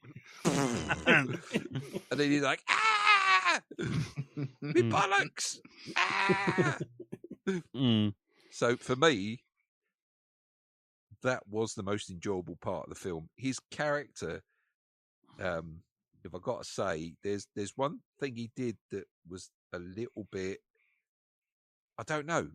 It didn't sit well, because we know how the murdering the widows isn't the problem. No, the murdering the widows, no, because that's consistent with him, right? Okay, so consistency, yes, we like that, right?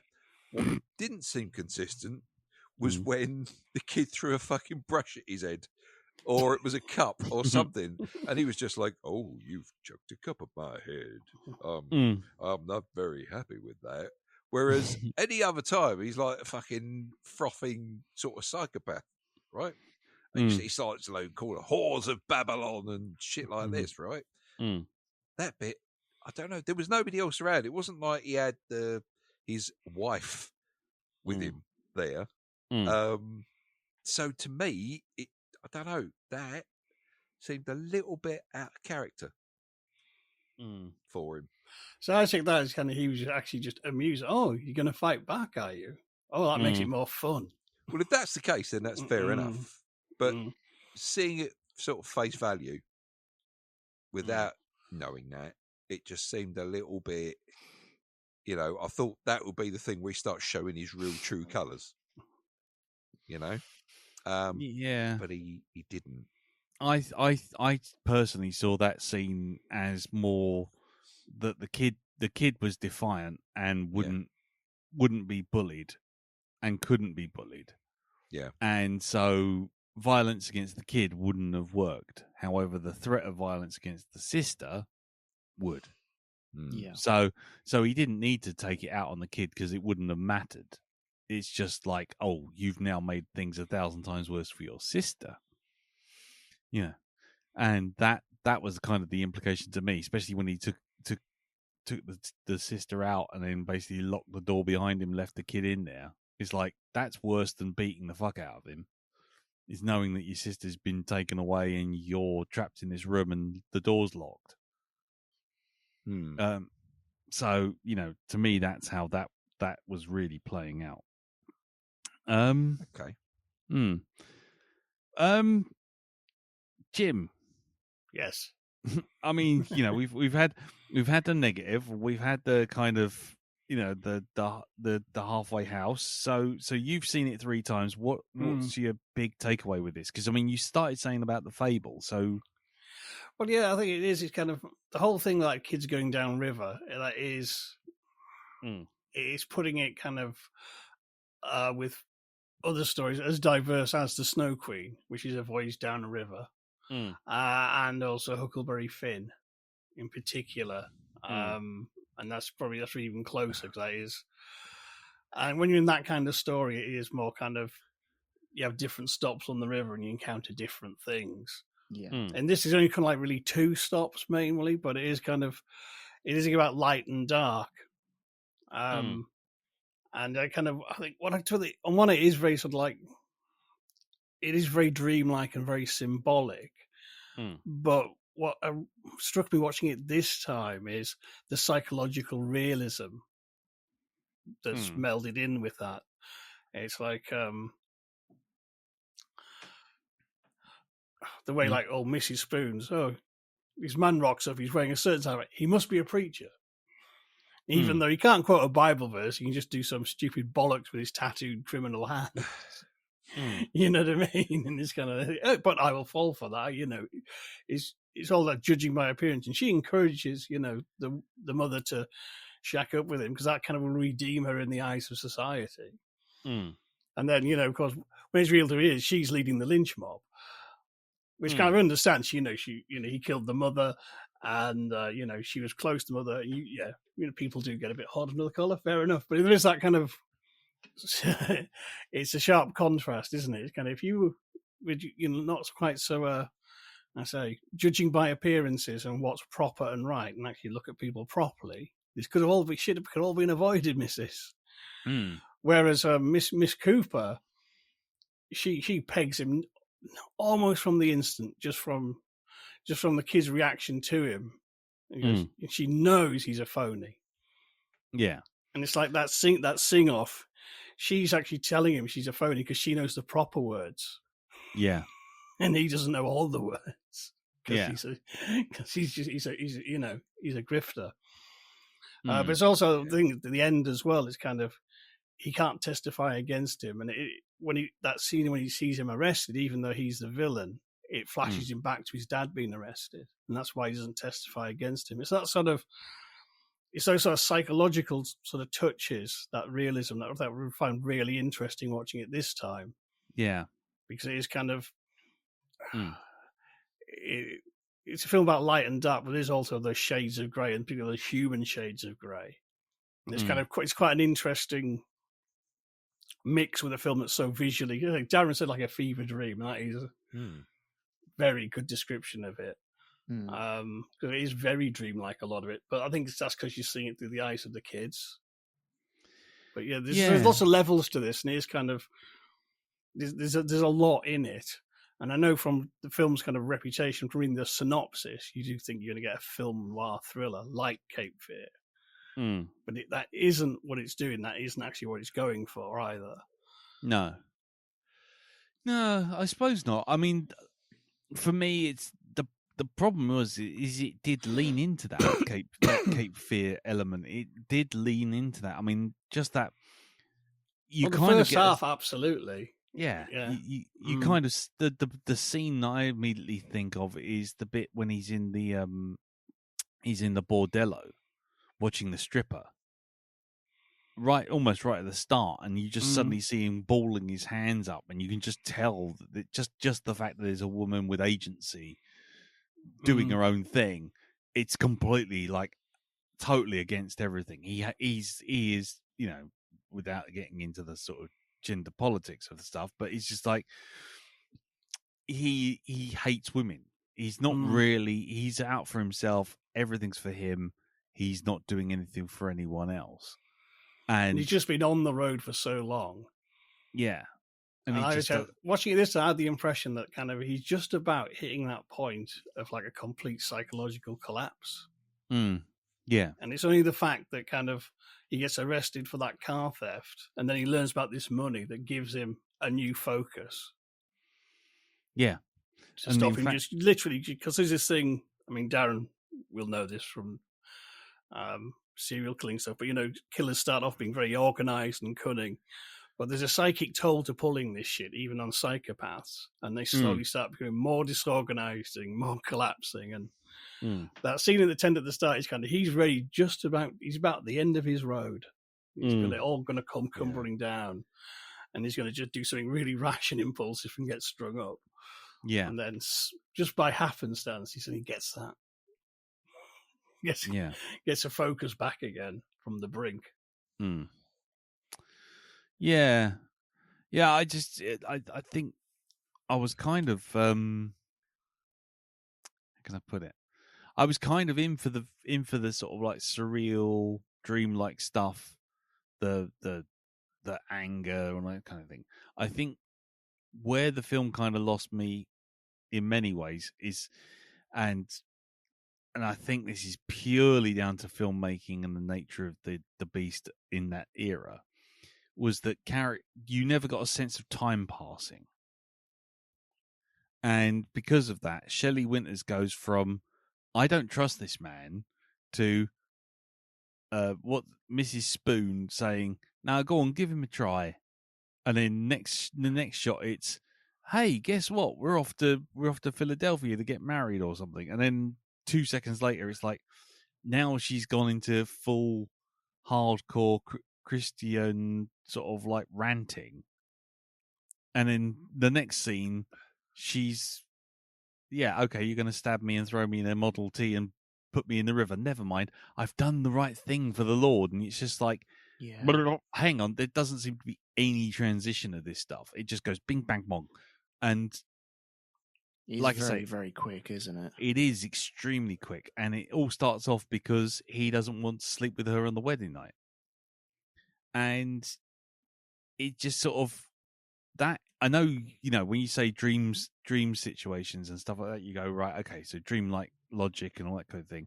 Fine, I get it.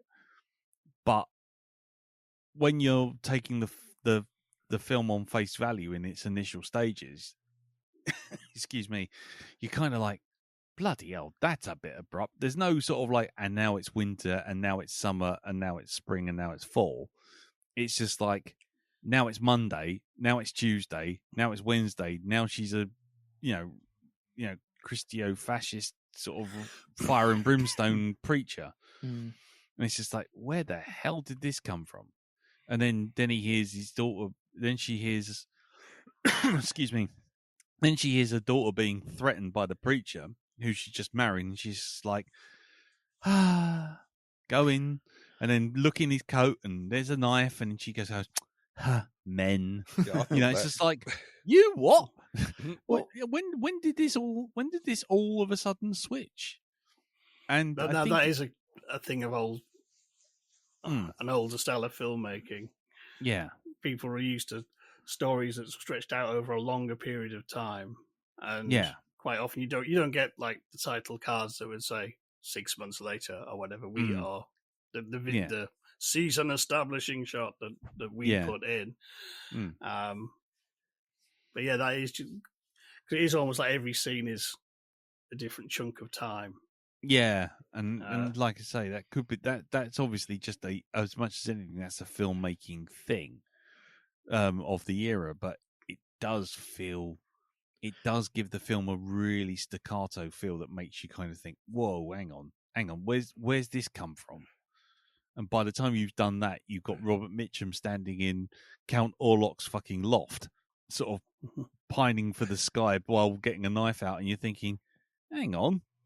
I'm also guessing it's coming from an era when a woman, a widowed woman with kids, will take a man who turns up, an eligible man who turns up, because, you know, we lost quite a few in the war, But then again, it's set before the war, though, isn't it? No, Well, set no, after it's the first war, between isn't the it? wars. So, Between the Yeah. wars, so there was. I mean, the First World War was actually worse for literally.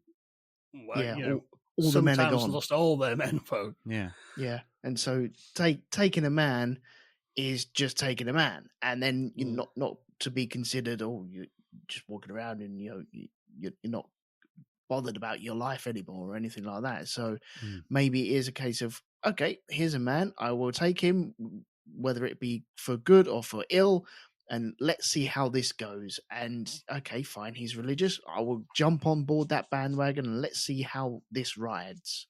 But it's That's the also, way you got to I consider remember, it. she's dealing well, not just being single or a widower, and it's also that her husband was executed as a bank robber. And there's that social stigma boxing her in even further, making her, shall we say, a lot more desperate. Yeah, which is cool and absolutely as narrative justification, bang on. There's nothing wrong intrinsically in that. I think just for me, and I know this is purely a modern sensibility of watching it through a modern lens, but it is that thing of just like, where the fuck did this just come from? How did she go from, a reasonable sort of doubting Thomas kind of sitting in a shop going, I'm not entirely sure about this, to, oh, well, the lady gave me a nudge and said I should go with him, and now I'm a religious nut job in like less than 3 scenes. And that it was those kind of quick flip-flops, and there was a couple of others like that where I just was like, we haven't seen enough of the rest of the connecting tissue to kind of go with the story. It just sort of happens, and we're just supposed to accept it. Mm-hmm. And I mean, it was a similar with the Lillian Gish character, the lady. 1 minute she's sort of like, she's all fire and brimstone, giving a switch to these 2 kids who just rock up on the river, and then going, and you're thinking, well, okay, why is she doing that? And then 2 seconds later, she's like, oh, kids will endure, they will abide, and all this sort of thing. And then 2 seconds later, she's like, oh, don't worry, daughter. Don't worry, adopted daughter. I know you've just confessed to me that you went off to meet boys. But you've been telling me you've been going off to sewing kit or sewing lessons or something. But I'll let you off. And it's just like, what? Huh? This is the same person who was giving the fire and brimstone talk 2 seconds ago. And now it's like, you've got a teenage girl going, sorry, I've been lying to you for the last 6 months. I've not been going off to learn to sew. I've actually been going off to shack up with a geezer at a nice cream parlor. And it's just like, what? When? Why? When was the change of heart? When was the transition from Bible thumping harridan to loving mother of many, waifs and strays? So I just found those kind of tonal whip things just to kind of threw me a bit for 6, which kind of kept taking me out of the film, I think. Yeah. See, I was surprised when I was looking at my watch trying to get through this, and we got down to the base. Like Daniel Bedingfield. You've got to get through this. Right. Don't worry. Wow. You went there Deep with cut. Daniel Bedingfield. Flip, yeah, man. Hell. Yeah, man. See, I've got my finger on the pulse. I'm down with the kids. Carry on. Jesus. That scene in the basement and the holding the kid against the barrel, and that felt like it was almost kind of wrapping up the movie for me. And I thought, okay, fine, we're reaching the end here. No, we're about halfway through our journey at that point. But that's the way the story was told to me. It felt as if, okay, he's infiltrated this family. He's knocked off the mum. He's now going to get we're going to have like some sort of fucking crazy Home Alone type thing of kids evading the kid snatcher. He sounded very much like the kiddie snatcher in Chitty Chitty Bang Bang as well. You remind me of that a little bit. Yeah.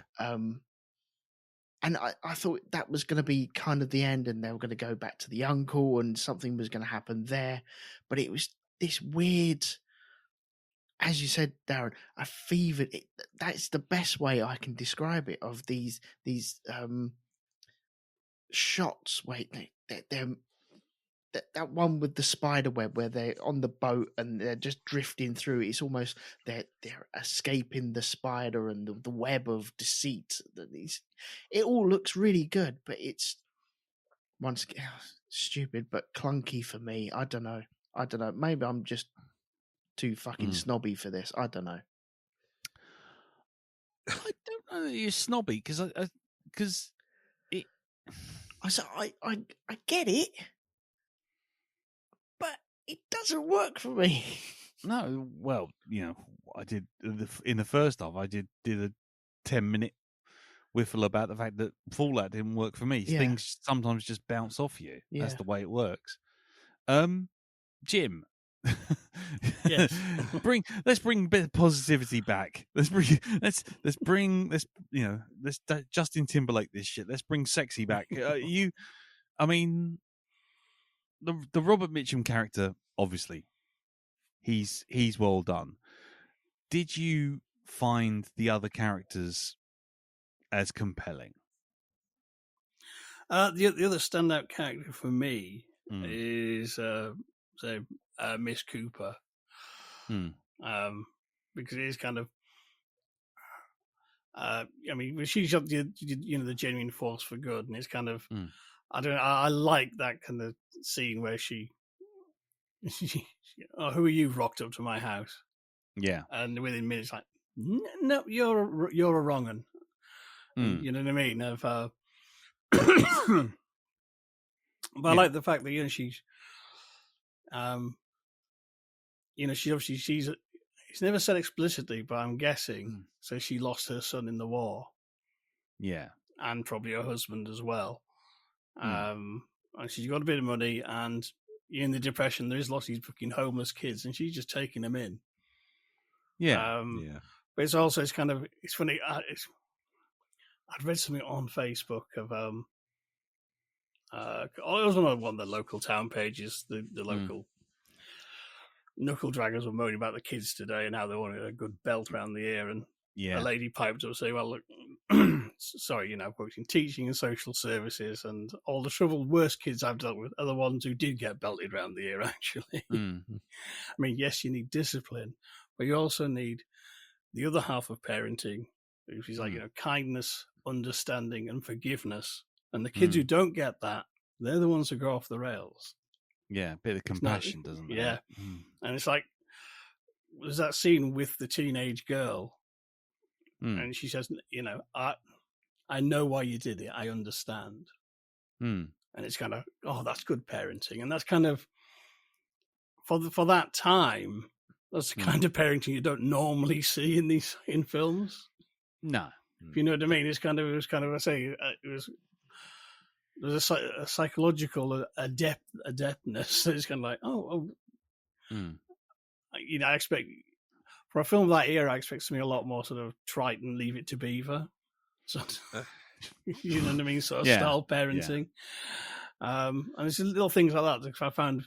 It's very kind of, it's a film of two halves, but it's a film about, say, light and dark, male and female, good and evil. And Robert Mitchum and Miss Cooper are kind of the flip sides of a coin, or they're the yin and yang of the film. Yeah, I mean, I was gonna say the whole subtext for me with Miss Cooper especially is that she's a woman fully autonomous and doesn't give a shit about men at all. She understands, but she's not worried that she doesn't have a man, or she's not worried that she's living alone or any of that stuff. It's just kind of, it's just not even related to anything to do with her. Whereas it's kind of shown that, like, Shelley Winter's character is being bullied by Miss Spoons, because you have to have a man, you have to do this, you have to go and do that, you have to maintain propriety, and do these things and be this way, and do it on behalf of the Lord, because righteous indignation otherwise will follow. And so, and because of that, she comes a cropper. Shelley Winters comes a cropper, whereas Miss Cooper, she just kind of goes, no, fuck it, I'm doing my own thing. I don't have to rely on anyone, and I don't take anything at face value. And you know what? It served me right. And and by the way, preacher, please accept this buckshot to the face. Do you know what? I can almost see sort of like an adjusted scene from Pulp Fiction with Mrs. Cooper there saying, "Say I need a man one more time, motherfucker." Yeah, that's the modern reworking, the Quentin Tarantino modern reworking of Night of the Hunter. I mean, what about you, Dal? I mean, did you find that? I mean, I know you like the Miss Cooper character. She was my one. I think, apart from like Robert Mitchum being very creepy in it and stuff like this, Miss Cooper, I think, was my favourite character in it, just because she was so fucking kick-ass. And I don't think around about that time there were that many roles in films like Miss Cooper. No. That was it. She was a totally believable badass as far as I was concerned. Once she picked up that gun, the way she held it, it was like, yep, I am sold. I believe your character. That's it. Yeah. Almost as if she's dealt with that sort of thing in the past. Exactly. Yeah. Well, she probably has, with the amount of different kids she's got. I mean, I imagine there's been a few dodgy parents come past. Do you know what? I think had you made this film, like 4/5 of it, her in the house with the kids trying to stop Robert Mitchum from getting in, I would have eaten that up. Not a problem. I think that could have been a really, really, something like that would have been a really good film as well. I could have sat and watched that for a good hour and a half. Yeah. I guess that'll probably be what it would end up being if it was remade now, to be honest. I think so. Also, I think the ending would have been different as well. Where they like to add poetic justice to something like this. I'm sure if there was a modern remake of this, it would end up being on the roof of a barn or something like this, and Robert Mitchum would go for the kids, slip and grab onto the arm of like the doll, and then fall backwards, and it rips. And as he falls back to his death, he goes down in a shower of money, and that's it. And it's like, there, you got your 10 grand, cockface. Yeah. Well, there is an ironic ending though, because as I say, they smuggle him out the back of the police station to save him from the lynch mob. I love that bloke, the guy who's in charge. I don't mind doing this one. He's the hangman. He's like, see you soon. Bit too cheerful. Yeah, there was moments like that. We're saving you from the lynch mob, but only so we can hang you legally. Yep. Yes, fuck you. Yeah, that I did like. Yeah. There was bits like that I loved. Go on, sorry, go on. Well, it's strange that the boy, when he sees the preacher being arrested, has kind of, you can see that he's having flashbacks to his dad being arrested. Yeah. And he has that sympathy for that character in front of him there, and trying to wave all the money and try and make everything right by owning up and showing them the money. And that's a really weird thing, almost as if like the preacher's finally got his claws into him, like he did with his mother. But it was a much longer thing that we could see during the film. But with the mother, as you said, it's just like one day she's not, and then the next day she's fully signed up and drinking the Kool-Aid. Yeah. I must admit, when I first watched that scene, the preacher's being arrested and the kid's like beating him with a doll and the money's coming out, I thought, oh right, that's the kid finally breaking down, and yeah, the money's been the cause of all the troubles from the start. The kid doesn't really see much value in it. I mean, the irony being that half of it was cut into paper dolls anyway. It was completely illegal tender at that point. But, yeah, I kind of got it. I didn't find it particularly satisfying for me, but I did get it, and I think the problem is that it did highlight even more the stark contrast between slow build up psychological torture and as you say, 1 minute mum's sort of like the healthy cynic, and next minute she's the raving loony. But yeah, I don't know. But I also think, going back to Jim's point about it being a parable or a fable, I think a lot of that comes into play with the fact that, in things like Grimm's fairy tales and that kind of thing, that kids can't rely on parents, can't rely on adults. No, they have to rely on themselves, don't they? And then finally, when he does find somewhere nice and safe and finally lets his guard down, he becomes a kid again. And that point, the preacher being arrested, it affects him like it affected him when he first saw his father, when he was actually more innocent. So I kind of see the point. Again, it's that whole tonal thing. It's a bit almost like the old movie version of the Japanese dialogue. You sort of kind of culturally kind of not in the right place to understand the nuances in a way that you would have done if you were watching this film in the 50s. Yeah. So I kind of, yeah. I'm very acutely aware that it's nearly midnight. Does anybody have anything in particular that they would like to bring up? Jim, I mean, I know we haven't really discussed too much with you. I mean, is there anything you'd like to specifically bring up, or bring to our attention, sir, or something that you think we've missed because we've been ignoramus? Not particularly this late hour. Not right now. No, thanks. I want to go to bed. What about you, Dal? No, I think we've kind of covered all the ground where this one's concerned. Okay, fair enough. I think that's okay. That's that then. Cool. Elton, anything else, or are we all good? I've read on IMDb the Swedish title spoils the film. Really? Yeah, it's called Trasdocka, which means rag doll. Oh. Right. That's a bit like the Phantom Menace soundtrack with the death of Qui-Gon Jinn on the back. It's like, right, okay, fair enough. Oh, those lightsabers through the middle, very nasty. Anyway, yes, right. Well, there you go. There's a spoiler for you to end on.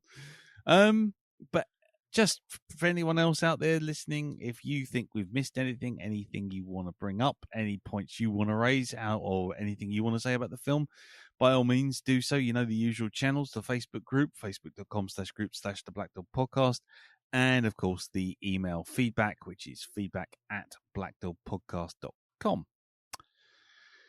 Right. So before we go and before we head over to Pimp's Corner, and pimp out everyone else's work, Darren. Yes. We've had Noel Edmonds in the first half. We certainly have. We've had hints that you've got things planned. Yes. So, do you want to reveal to us what it is that we will be watching next week, or do you want to spring it on us in a convoluted comedy style-y? Not really. Oh, you know what? I've just seen. I'm pretty sure I've made a decision on this one. Oh, right. Okay. Although this may need to go to a jump cut. Why? Well, you'll find out in a minute. Right? Oh, Oh, God. God. Okay. Right, Here we go.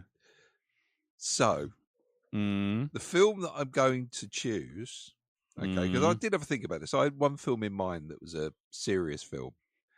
And then I thought, you know what? Let's do that whole thing where we choose like 1 out of 3 films.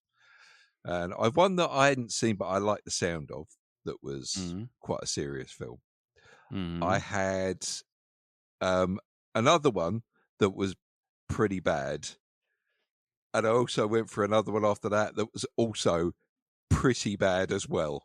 And I thought, just in case we want to go for a film that's going to make us swear a bit. But if I got to be honest, I've just seen another one. I thought, nope, you know what? I'm going to be kind.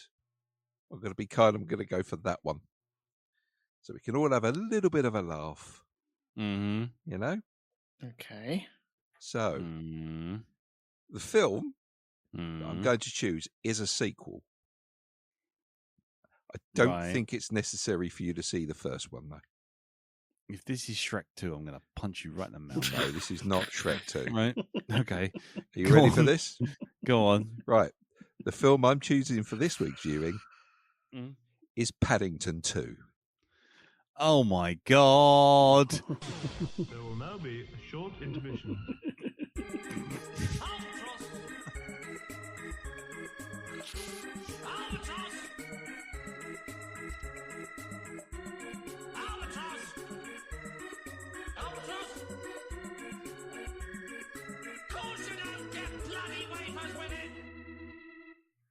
There was really no reason to do the intermission. No, I you just just wanted to wanted press to that anyway. button. Yeah. I wanted to press that fucking button.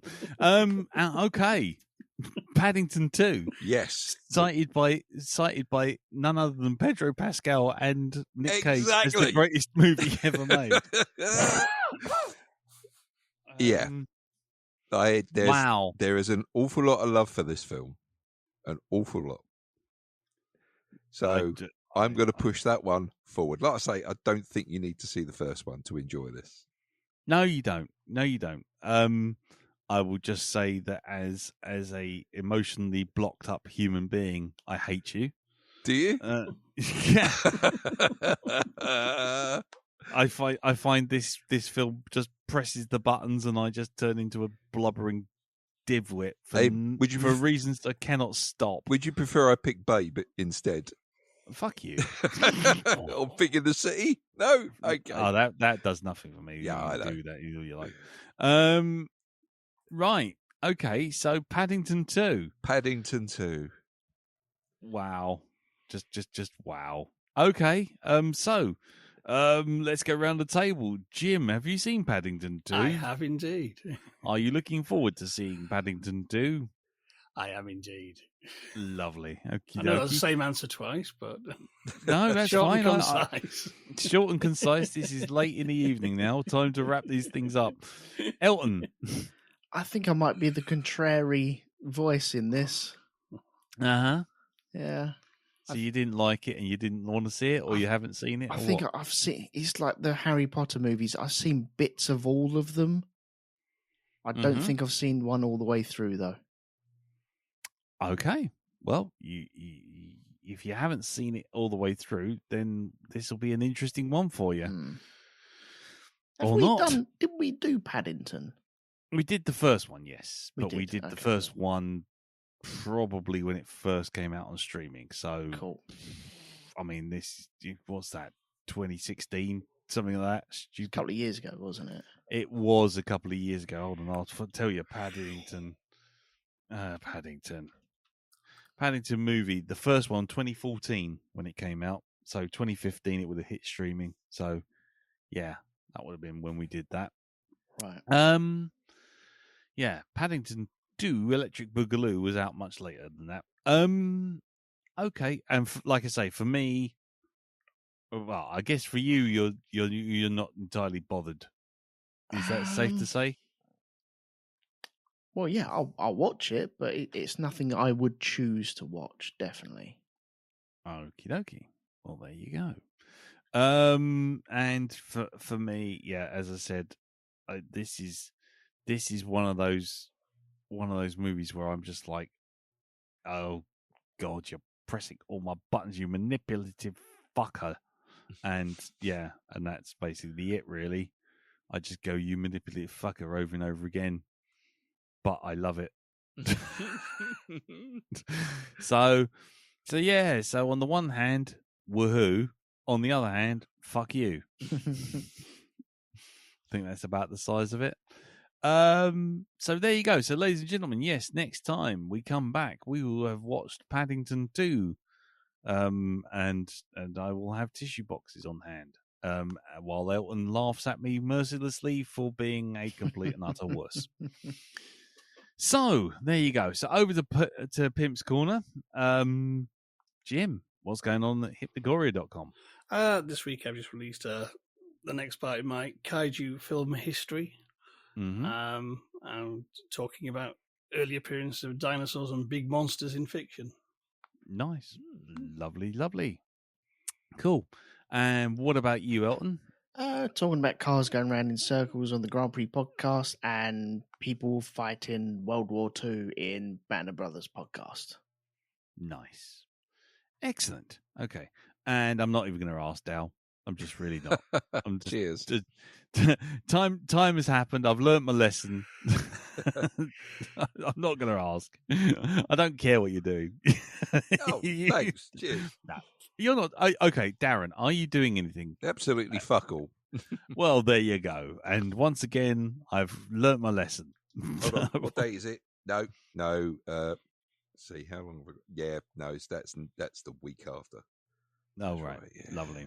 Oh, Okie dokie. where is Paddington 2 showing? Sorry. That's a very good point. Where was Paddington? That 2? is Netflix. Okay, cool. Okay, brilliant. Paddington 2. Yeah, I think. Okay. Yeah, it's Netflix. Brilliant. Fine. Yes. And yeah, let's all enjoy Hugh Grant chewing the scenery like a starving man. Yes. Right, so that's it. Thank you very much for listening. Thank you, Jim. Thank you, Darren. Thank you, Elton. No problem. And we will see you all next week for Paddington 2.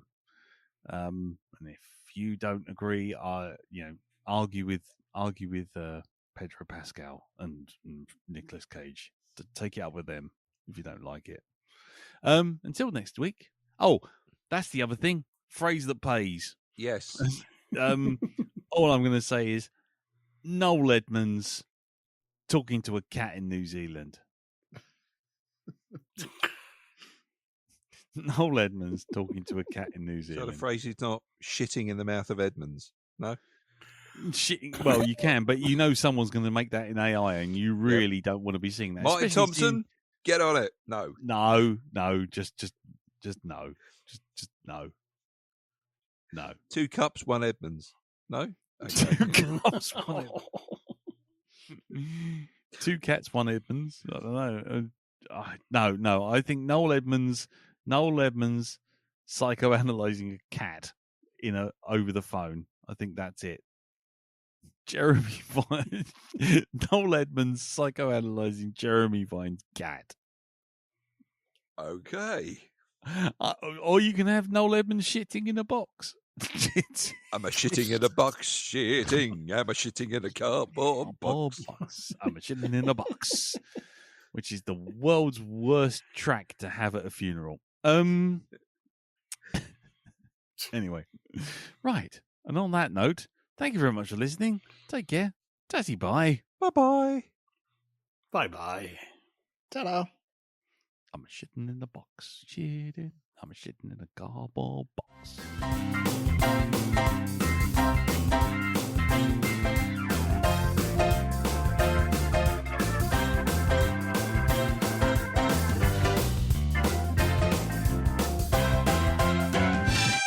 Oh, bollocks to it.